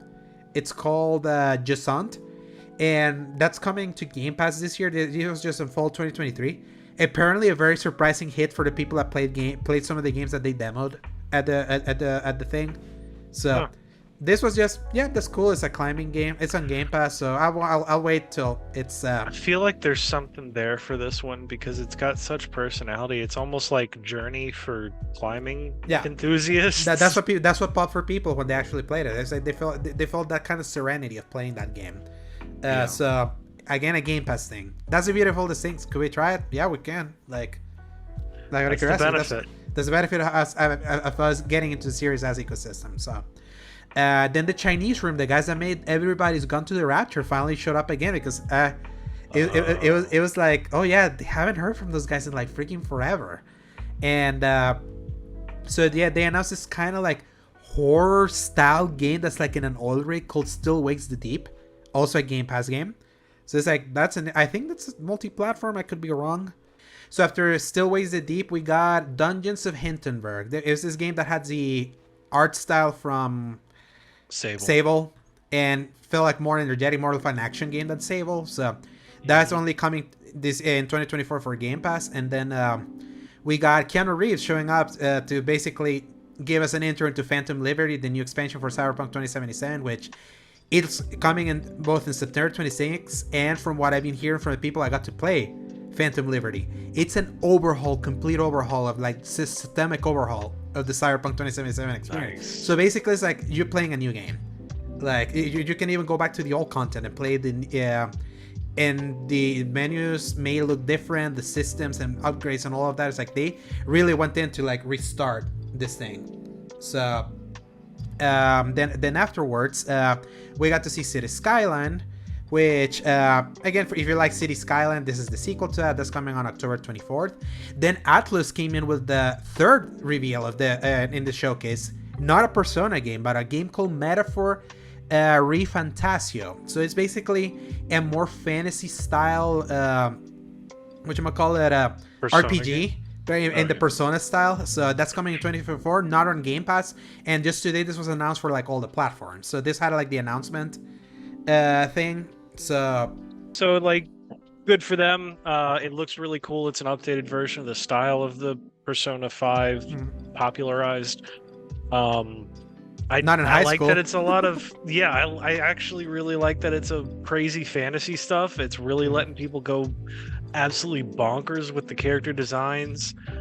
Just all of this. I'm gonna keep an eye on it. And I know I've talked some crap about turn-based, but especially if there's nothing going on, who knows? Yeah, Persona is the one because its style and the way they do turn-based is so unique that I'll bite. Again, like turn-based is not my thing, but look at Midnight Suns last year. Sometimes it depends on like subject matter or how they present the turn-based, but other stuff, not my thing. Then they announced something called Towerborn. Yeah, which is from the Banner Saga people. This is basically a co-op style, like a side action game, kind of like in the vein of that old Simpsons game from the arcade. It's like I know what you're talking about. Like a beat them up. So that's coming to Game Pass also in 2024. Again, that's kind of like the theme of a lot of the showcase. Like, what are you giving me for like the next year or two? And it's like that's what I wanted out of Sony. And then my favorite game that they showed from this entire showcase of like a new announcement, Clockwork Revolution by the In Exile Entertainment, the guys that made Wasteland 3 and the others. Is like, this game is so Bioshock Infinite, it's insane. Like the look of it is like it evoked some feelings. I was like, oh my god, I didn't realize how much I missed Bioshock Infinite, how good that game was. And not only is it taking the aesthetic, this is going to be a full-on RPG, so it's going to be even deeper. The other one was just a shooter, like a story-based shooter, and it's like it was so striking. It's like such a cool idea. It's like, man, it's like get lucky for Xbox to get this game. Obviously, it's also gonna be on Game Pass. This one didn't have an official date, so this could be for like maybe 2025. Who knows? But this is like, when I say that I need new IP and I need new stuff and things that can make me like excited for a platform, this is one of those games, because it's like it's so my jam, and in a genre that it clearly love. And I know it with the NXile people that were former Fallout developers. It's like, I trust that there could be some role playing there that can make it deeper than just a shooty game. So yeah, that's coming. They said it's coming in due time. It was so funny. Yeah, I'm hoping that it's really evokes all of the actual really good feelings that Bioshock Infinite brought. Because I mean, I was a big stand for Bioshock Infinite, and I feel like I've cooled off a little bit in like the last year or two, after I was kind of hearing a little bit more of the valid criticism about like the halfway point of it. And then especially not really liking the second episode of Buried at Sea. You didn't really like I love the first one, and I love the second one because it's stealth. Yep, and I was like, are you kidding me right now? I don't want to be stealthy in Bioshock. Anyway, so yeah, there was like a couple of things that kind of made me cool off on it, but I still remember so vividly. That was one of those first games that when you played and you get to the ending and you just sit there for about 30 minutes going, oh, I'm having an existential crisis right now, just processing what I just witnessed. If Clockwork Revolution can even just get a fraction there, I'd be happy. How long ago was Bioshock Infinite? 10 years. So it's crazy, even though we go so deep into steampunk aesthetic and all that, there's just something about this particular style that was like so striking from Infinite that I felt good seeing it again in a different game. That's so clear. If some people say it's like he's flying too close to the sun into like lost territory of like you're straight up copying but not quite. It's just like so similar but not straight up copying. But like the vibes were there. They're totally there, and I can't wait for a studio like In Exile Entertainment to do that, because they're an RPG studio at heart, and I want to see how they take that into the next level, like into like a deeper experience. That's the beauty of like an RPG. Like Bioshock, else was just a shooter. There was like no real mechanical depth to it other than just the intensity of its firefights. So I can't wait to see like how deep this goes. So that was basically the last game announced for that showcase. And then Phil Spencer came in and he basically like listed everything in. Just be everything that they showed. That's when like it made me realize like, oh yeah, it's like this is what I want. It's like now I know what your lineup is, like your first party lineup, like with full names, a lot of windows and ideas. Like it's more solid than the other showcases that were full of like Game Pass gets but not quite exclusives, or like from like the family that they had bought. And he came in to announce a new Series S, a 1 terabyte Series S that's black, that actually looks really nice. It's actually going to be $349, and it's releasing on September 1st. When does Starfield release, Paul? September 10th, 13th, something like that. September 6th. 6. Oh gosh. Yeah, you're totally close. Wrong. You're close. So, brilliant move. It's like, yeah, it's like a cheap entryway for with a console. Whenever you finally have the big game releasing this new console the same week that that game comes out, why not? And it's black. It looks nice. So enough that I'm considering maybe selling mine, probably getting this one. So because especially with the 1 terabyte thing, that's the memory on the Series S. I tell you, it's real small, real small. So yeah, if you want like especially Series S specific games, like that memory doesn't last. But if you're like with backwards compatible with the 360 games and all that, there's more memory with that. You can still plug in the external hardwares and just like move them in and out, but just to have games that you can immediately play, it's like this is pretty appealing. Like at that price, it's like after the demo that then we got to see Starfield. If people are excited and want a cheap way to play that, they'll be able to play it, especially with the news we heard that Todd Howard plays that game on his Series S. So now we know that they actually optimized it. So yeah, that was the showcase. And real quick, so Paul, that Starfield demo, man, I've been waiting to talk about it. I'm saving my energy. Yeah, now you're reloaded, you eat and all that. Take it away. That demo was impressive with a capital I. So, you know how when No Man's Sky came out, and we're not even going to talk about all the glitchy stuff, we're just going to talk about the fact that No Man's Sky focused so heavily on the very specific side of exploration that was like the survival, the land on a planet, look around for about 20 minutes, and then go back up and go do the thing. And then everyone was like, what if there was another game like built around that? And this is what it feels like is the culmination of that thought forever ago, back when that was a thing. Because we have the concept that No Man's Sky set up with like the 1,000 planets and all of that stuff, and you can land on it, and it doesn't seem procedurally generated. It does feel like the aliens are like somewhat curated more so. Handcrafted? Yeah, there you go. Okay, I thought I lost you for a second. Yeah, handcrafted more so, which I appreciate, because after a while, even in procedurally generated stuff, it's kind of like the same 4 to 5 variations of things, so you might as well just lean into that and make it look better.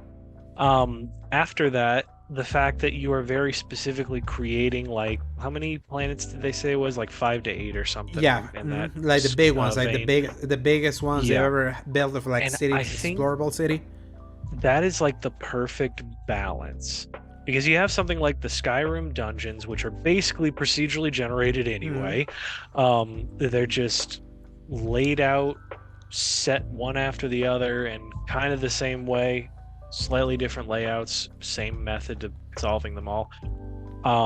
And then you just put that as planets. And so it's like, all right, well, if you want to go do that, yeah, you can go in there, go explore all the caves and whatnot. I'm sure it's going to be far less like specific. Like you can't just delete parts of the planet like you can in No Man's Sky.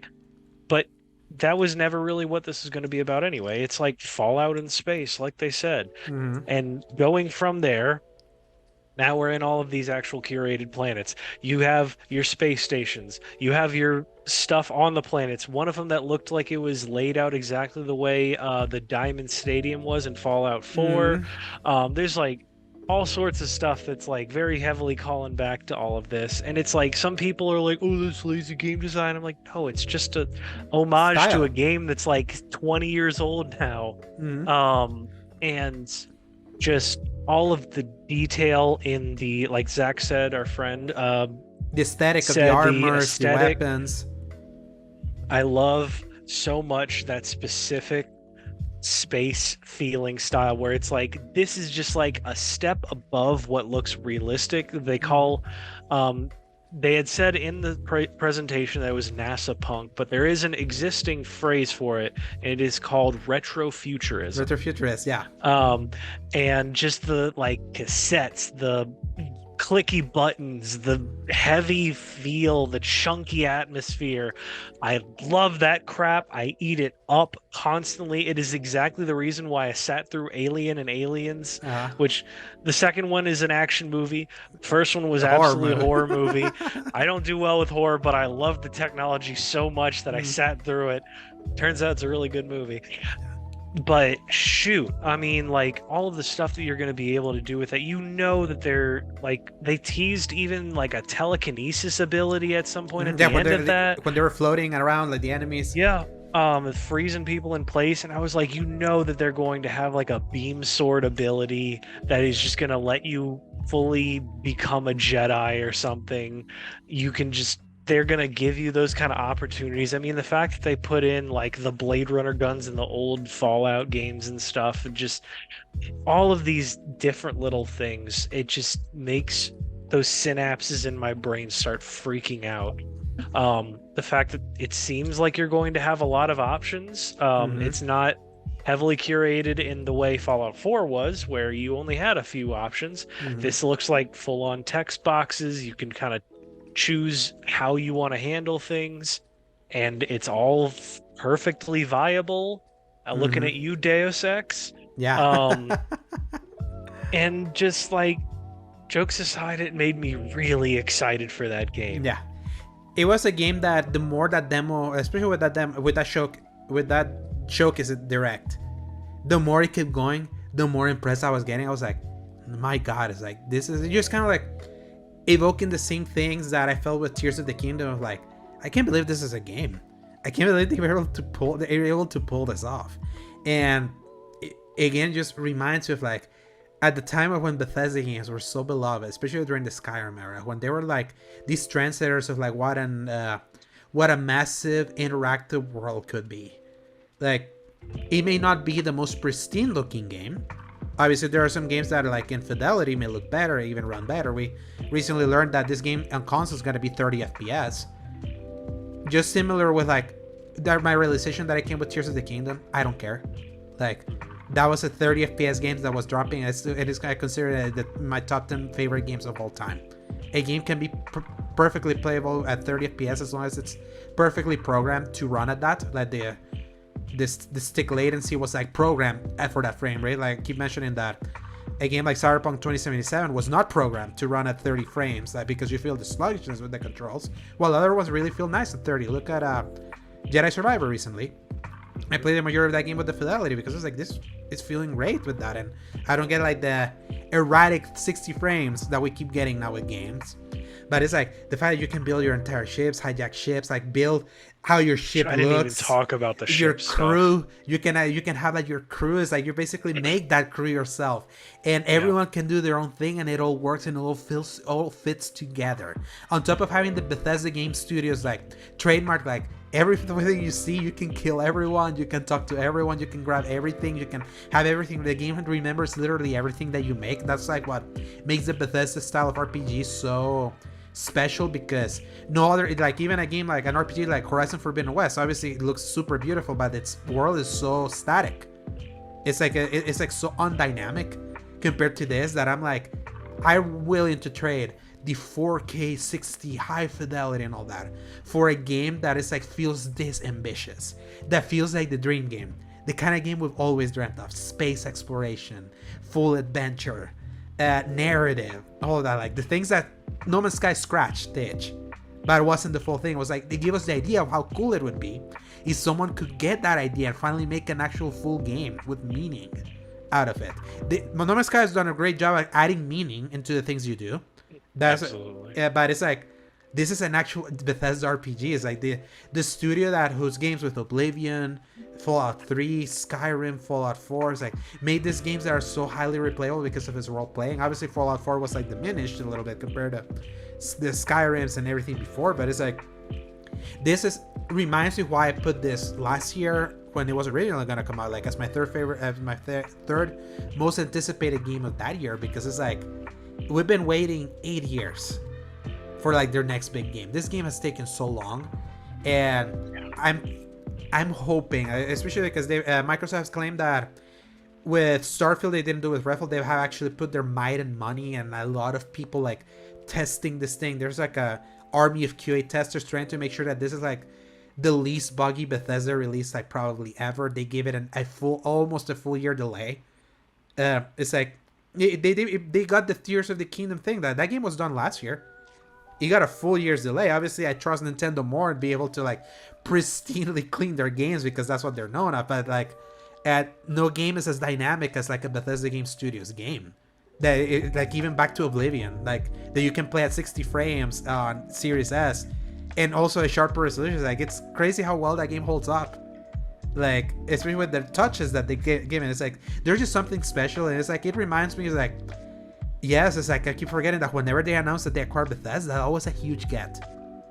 And this will be the first took time. them a while for it to pay off, but I think Starfield's gonna finally get them. 3 years later, after that acquisition, it's like if it delivers, like I tell you, it's like when I saw it, especially in my reaction that there was Sebastian, he was commenting too much about like this looks old, it's janky, and again, it's like that's when you focus too much on the surface level thing.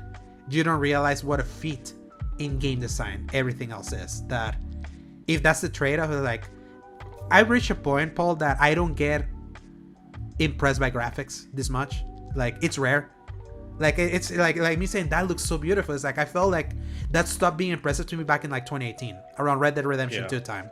It's like that doesn't move the needle. We barely get like games that are like this incredibly pretty. That's not the thing I remember the most. Yes, like Horizon Forbidden West, incredibly beautiful game. I'm not denying that. It doesn't like stick with me because that's what not like graphics don't fucking matter. And I will keep like mentioning that. It's like everyone that's just so stuck up in the PC elitist ways of like, oh, 60 frames or buzz 100 frames, 20 frames, that focus so much on frame rate and forget that games are more than just how they run. Games running at 60, I like I enjoy playing a game at 60 frames when it runs well. It's like when the option's there, yeah, I'll take it. Is it the be all and all? No. Especially when we see like a game that is pushing the scope and ambition that this is pushing. It's like it's why Tears of the Kingdom impressed me so much, and I'm carrying that same energy towards Starfield because I'm seeing what the trade-offs they're taking to give and a gaming experience we haven't gotten, and that's exciting. September 6th, Paul, and glad we bought a Series S. Yeah. I'm really glad that this is coming finally. Losing my voice. I'm really glad that this exists. I'm glad it's what it's going to be. And even if they miss the mark from where they land, Bethesda always makes something that stands the test of time. Even if it's not great, it's fun in the end. Yeah. Even some people will kind of go off on one thing or another, but I mean, overall, Bethesda usually makes things that are really good. They made Skyrim. How often have people rebought that game? How often have people like play and replay that game? How influential that game was? It's like these are the same people. And obviously they swung and missed a little bit with Fallout 4, but that was a great game. Not as great as everything that came before, but this has always been a dream game for them. And now that they have the backing of Microsoft, it's like I really want to see that. I'm really hoping this game delivers. It's like for the rest of this year, after we're done with Final Fantasy 16, which thankfully we get it next week. It's like this is all eyes are on this for me. Like it's coming relatively early. I hope it lands. I hope it lands and delivers at least 90%. Give me, I say like I hope that at least like in this amount of ambition, at least more than half of it delivering would be enough, because they're like pushing. It's like they're not playing it safe. It's like they're proving why we don't get space games often, Paul. It's like because they're so ambitious. It's like this level of ambition is not it's like it's not easily achievable, and you're always kind of like left with that just imagine if you could. We're seeing like what untethered ambition is with Star Citizen. That game still hasn't come out, but them trying to give you like full worlds and also space exploration and all that. It's like unfortunately it's like these kind of dream games always come with the caveats, and I'm glad that this game is so close at giving me exactly what I've always wanted out of a video game. Really rooting for them. Really rooting for that this releasing great can like eliminate any stench from Redfall. Like that can like just be pushed to the side and see it as the one blip that they should have taken more care of, and that this finally is the start of the momentum, because this has been the moment everyone has been waiting on after the acquisition sprees. Because not only Starfield, a lot of the games from the studios that they bought in 2018 showed up here. So it finally feels like it's been a long time coming, way too long, but they're finally here. I've been wanting this Xbox to feel like it finally has a lineup that, if they all hit at the consistency it does, especially at a time where we got a Sony that's so complacent that their showcase was just basically riding the coattails of 2 games that they announced 2 or 3 years ago that are finally gonna come out, but they didn't bother making us excited about what would happen afterwards. That to me is why, like, to me in this round of showcases, Xbox wins in the things that matter, which is exclusives. Kind of why I was telling you that I had the other link for the PlayStation thing that was like 2 weeks ago, is that if you make the argument like what was shown in third party, maybe the other one have a cooler third party selection of games, to me personally. Metal Gear, Alan Wake, and a bunch of and even something like Marathon from Bungie that was just his first party, but it's gonna be like a multi-platform. There's like an interesting collect, and even Final Fantasy 16 showed up with like the launch trailer there.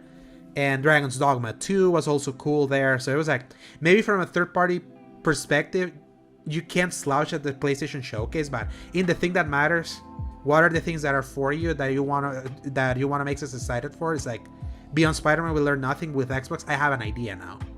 And if they hit, because that's the caveat, if they hit, we know Spider-Man's gonna be great. We already played Final Fantasy 16. We know it's great. That is like known quantity, at least for us. Like, they at least win in the immediacy of things. But Xbox finally showed us like, this is what all their investments have lead to. And if the ABK deal goes through, because apparently like the FTC like sued now to like get out of court to try to block that thing, so now they finally can accelerate a court hearing where that thing can be resolved finally. If they win ABK on top of all of this, imagine. It's like, finally, it's like what any PlayStation owner should have figured all along. Is like, this has been like, Microsoft has been amassing the armies. They may seem like they were like stumbling in the dark, like the drunk uncle. Like, who knows? But now that they have like a bunch of these games like announced, on top of a few that didn't even show up here, because they have that many studios. It's like, if this is what it looks like on top of the Game Pass thing, this is what I always said. It's like, this is what I hoped 2020 was gonna be for them. Came 3 years later, but it's finally here. And the best part, if you're not a console partisan, you can own both, and you'll win. So that's what makes me excited. That it's not just on PlayStation I gonna get excited. I can be excited with everyone. So Ubisoft didn't really announce much. That was like the other showcase. I'm gonna like read them real quick for you, like what was showing there. So the first thing that Ubisoft showed was Just Dance 2024 edition, because of course that's coming out on October 24th. Avatar Frontiers of Pandora, the game that they announced 2 years ago at their Ubisoft Forward in 2021, and that got delayed out of last year, which dumb, because it sucks that it had to be delayed, because it could have come out at the same time as the movie, which is now on Disney Plus. You should watch it, Paul. It's really good. I love Avatar too. There was a part of me was planning on actually seeing it this weekend, but yeah. And I'm like, it's like 3 hours, 3.5 hours or something like that. See it in your big TV. It's like, it's going to be one of the most beautiful like movies you'll see. This Avatar game, I tell you, is like, it looked way better than I was expecting. Like vision from like Ubisoft, like, again, being massive, and it felt like the next step for Far Cry in a way that excites me. It's like, it's basically giving me Far Cry in a setting that I really like. Not a Latin America, Venezuela style thing like Far Cry 6 in a tropical island. It's kind of like, it's Pandora. It's Far Cry in Pandora. It's like, you like bow and arrow combat. If Far Cry is unmatched, you can use ARs. So it's like, it has that Horizon vibe, so you can actually use like actual weapons, because you play as a Navi that was trained by the soldier. It's kind of like in the movie that are like, they're like multi-use. It's co-op, but not live service, kind of like Far Cry, that you can do like 2-player co-op. It's like that looked way better than I was expecting. It's coming on December 7th. So me that I scoffed at Avatar, and then I saw Way of Water, and I was like, man, that was actually really good. I was shocked how good it was, even in its 3 hours. I was like, yep, you got my attention now with Avatar. Then afterwards, X Defiant, the game by the Call of Duty people, they announced an open session, kind of like a small open beta for June 21st to June 23rd. The closed beta of this thing has been massively successful. A lot of people actually love X Defiant. This game, the full game's coming out later this summer, but you can get a taste of that next week. We got a better look at Prince of Persia: The Lost Crown, the Prince of Persia that got revealed at the Summer Game Fest. The more I looked about that game, the more excited I am. Especially when we learned, especially you were so canny, like your instincts were right. It looked like the Rayman Origins and Legends. What team is making it? The team that made Rayman Origins and Legends. And people played it. A lot of people poo-pooed it because it's like, oh, it's a 2D game. We wanted a 3D game. What about that art style? And a lot of people then played it at the Summer Game Fest. A lot of people came out super positive. They were like, it's one of the more positive demos that people played. They were like, this is shockingly good. I'm like, yes, Prince of Persia, and like Prince of Persia being back and feeling this good, like with what people are receiving it. January 18, 2024 for $50. Can't wait. Then Adi Shankar announced that he's taking the Blood Dragon idea and doing like an amalgamation of different Ubisoft franchises like Watch Dogs, The Division, all that, and doing like an anime. Adi Shankar made the Castlevania anime, one of the best Netflix animes, so definitely curious for that one.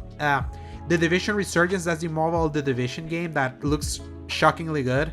You can pre-register now for the beta. It's like if you enjoy The Division, want to take it with you in mobile, I mean, it's there. So that it looks that good, it's interesting. Skull and Bones showed the theme song. Moving on. So they literally just brought in some dudes to do a sea shanty. And then after that, you can look at it in the Warrior 64, there's a link for that sea shanty. It was actually kind of catchy, but it was like, this game should have already come out in March. They still haven't given a release date, but closed beta on August 25th. DLC for Rayman, the Rayman Mario Rabbids DLC is coming later in 2023. They're doing a Jet Set Radio crossovers with Roller Champions, which was an interesting crossover, especially because Jet Set Radio is getting this close to come back. The Crew, again, like it's still in rotation. They announced The Crew Motorfest. Skill Up played it, and he said it's basically worse Forza Horizon. So moving from that, is Brawlhalla is adding Master Chief, and Assassin's Creed.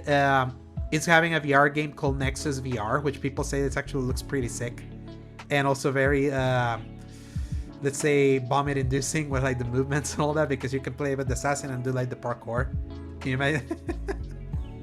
Imagine doing that in first person in VR. And it feels cool in theory. Yeah, in practice, but I feel like I would just throw up immediately. Yeah, it's like. Didn't they do a Mirror's Edge VR? Yeah, never VR, as far as I know. So it's interesting idea. I say Ubisoft, if you can give them anything, is that they always support every platform available to man. Like they always try to put their franchises there. So this coming to MetaQuest 2 and 3. It's coming this year and coming later this year. I'm interested to hear what people say. You can play as Connor, Cassandra, and Ezio in this thing. So it's like going back to like 2 classic characters and 1 despised one. But you're able to do that at least. So that's coming later this year. Assassin's Creed Codename Jade, the mobile Assassin's Creed, was shown more here. That's when I put the Spider-Man, like, you know, with the finger sitting thing. I hate that. I like how it looks. I hate that. And it'd be like, am I gonna play a freaking mobile game to play like another entry of one of my favorite franchises? They're doing a closed beta sometime this year for some reason, but it's like their mobile games should look way better than they need to. Like it's like it's crazy they put that much money on the mobile games to look as good as they do. But the thing I really care more about there was Assassin's Creed Mirage. They did the full story trailer that was very tantalizing if you finish Valhalla, and it's seeing in action how they're actually like keeping to the word, that they're going back to the roots of the franchise, and seeing like all the mechanics from the original like being brought back in like a legit way, and actual one-hit kills again with like stealth and vision cones that not immediately put you in like an alert state like in Valhalla. Remember that? Like you could never like still it was like always like do anything, and then suddenly like the AI would trigger and start combat. It's like they showed that they're fixing that, so I'm like, yeah, this is exactly what I've been wanting, and it's $50, so I'm like that it's even cheaper also. So and it ended with the Star Wars gameplay footage that we already talked about over in the Xbox. That was the Ubisoft Forward. After I've lambasted Ubisoft so long over the past couple of years of us doing this show, this collection of games is it's maybe not full of so much surprises, but it definitely feels like a company trying to go back to basics and not trying to pursue the live service. Like none of these were live services. A company, none of these were the free-to-play stuff. That was like just relegated to the mobile stuff. So I'm like, thank you. They finally learned. They can't pursue that. Just go back to basics. Give people what they want, and then maybe people are gonna start respecting you again. The Ubisoft Showcase was probably the biggest surprise for me that I ended up liking it more than it needed, and it reminded me a lot of an old E3 conference. Like, it was like in a stage, people would come in and explain things. So it was like, oh, this is kind of nostalgic because everything is just like pre-recorded videos. So that, and then Capcom released nothing. It was that's why I'm not talking about anything about Capcom. I don't know why they didn't even show up, like honestly, or if they were gonna show up. Other than just to tell us Pragmata got indefinitely delayed. They could have easily, and I repeat, they could have easily just sent press releases or saved the Path of Goddess reveal for their showcase. It makes me wonder if maybe they found out about Pragmata's issues too late after they locked themselves in. Maybe, but it's the fact that they already had the thing canned into the, like if you go actually look the trailer, it's actually pretty impressive looking visually. They had the delay as part of the game. This actually animated in the game, like the little girl of that thing. The little, like the sticky note, right? Yeah, the sticky note. So it's like they already knew that. So they just came to break the. There is basically tell us this game still exists, but we promised it for 2023. It's not coming. It's gonna come whenever. Capcom is killing it so much with every game. Obviously, that showcase was a disaster because it was nothing. But I feel they can afford themselves to take more time with Pragmata because they're doing so well with everything else. So it's like that being indefinitely delayed is not like a worry for me. If this was an indefinite delay in the 2012 to 2016 era Capcom, maybe I would be worried.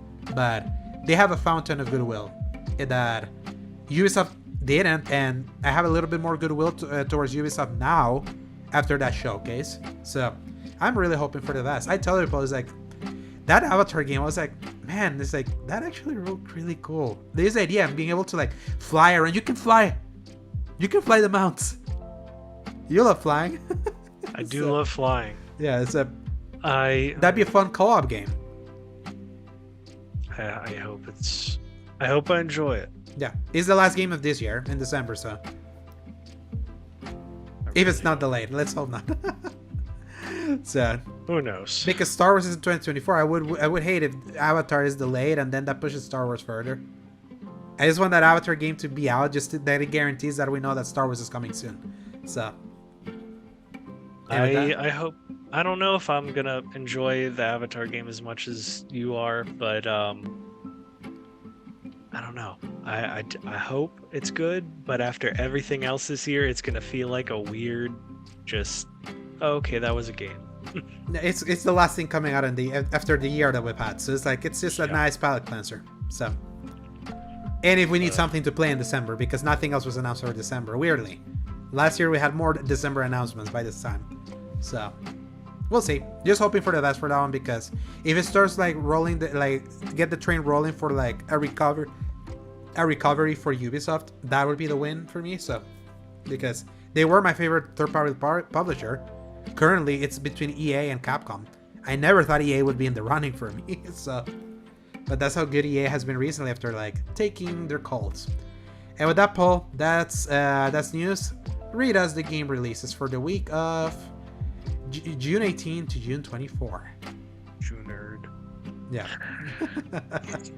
Aliens Dark Descent on PlayStation 5, Xbox Series X and S, PlayStation 4, Xbox One, PC on June 20th. What a terrible time for it to come out. I was interested in that, and why this week of all weeks? Yeah. Crash Team Rumble, another example. PlayStation 5, Xbox Series X and S, PlayStation 4, Xbox One on June 20th. A game that played really well to the Summer Game Fest demo crowd. Like the people that went to play the game, it was there. People were shocked how good it was, but I don't care because of the year releasing. Rogue Legacy 2 on PlayStation 5 and PlayStation 4 on June 20th, which I believe is also coming to PlayStation Extra. Yeah. It's like a day one drop. Really good game. I'm going to have to say this one with a straight face. Dr. Fetus's Mean Meat Machine on PlayStation 5, Xbox Series X and S, PlayStation 4, Xbox One, Switch, and PC on June 22nd. What is this? I'm clicking it. So it's a puzzle game. Interesting. Okay, that doesn't shock me. Something that wild had to be either like that or like a 2D platformer or something. Okay. And then the big one, Final Fantasy 16 on PlayStation 5, June 22nd. A Thursday, Harmony. weirdly. Yeah, I know, right? Harmony, The Fall of Reverie, PlayStation 5, Xbox Series X and S, June 22nd. Also on the same Thursday, for some reason. Yeah. And Sonic Origins Plus on PlayStation 5, Xbox Series X and S, PlayStation 4, Xbox One, Switch, and PC on June 23rd. Yeah, that Harmony game, another Donut game. Donut's putting a lot of games. Remember that other God of War looking game that we saw at the Summer Game Fest? That was them too.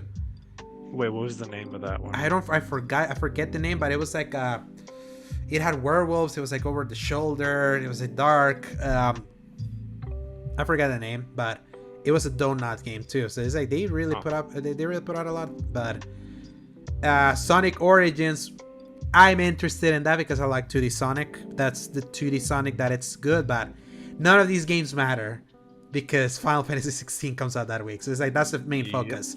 But we know those games will already be out. So in the afterglow, after we're done with 16, we'll see. Because then like we're entering the July where not much is happening other than Immortals of Avium and Pikmin 4 and Remnant 2. So that is like the quiet time. We will be done by Final Fantasy 16 long by then. But just a week, Paul. We only have to count the days now. Can't wait for that freaking game. And with that, we conclude this week's episode of the X-One that we recorded way too late, but you had errands. Yep. So where can people find you, Sleepy Boy? As always, y'all can find me at Dork of Art on Twitter. I don't care what you think anymore. You can find me at A_Dorsegovia on Twitter, Alejandro Segovia 93 on Instagram, and my written content at both seasongaming.com currently and some of my older written work at thecriticalcorner.com. Paul, always a pleasure. Maybe I'll see you in Diablo. I'm going to play this immediately. And everyone else, thank you for listening. We love seeing our audience continuously grow, like especially around this time of the. This is the perfect time for our audience to grow, especially in audio. It's like I love seeing the numbers and video. The algorithm gods one day will like bless us again, like they did last August. But until then, play some games, be healthy, stay safe, and press X to play. Good night, everybody. Hasta luego.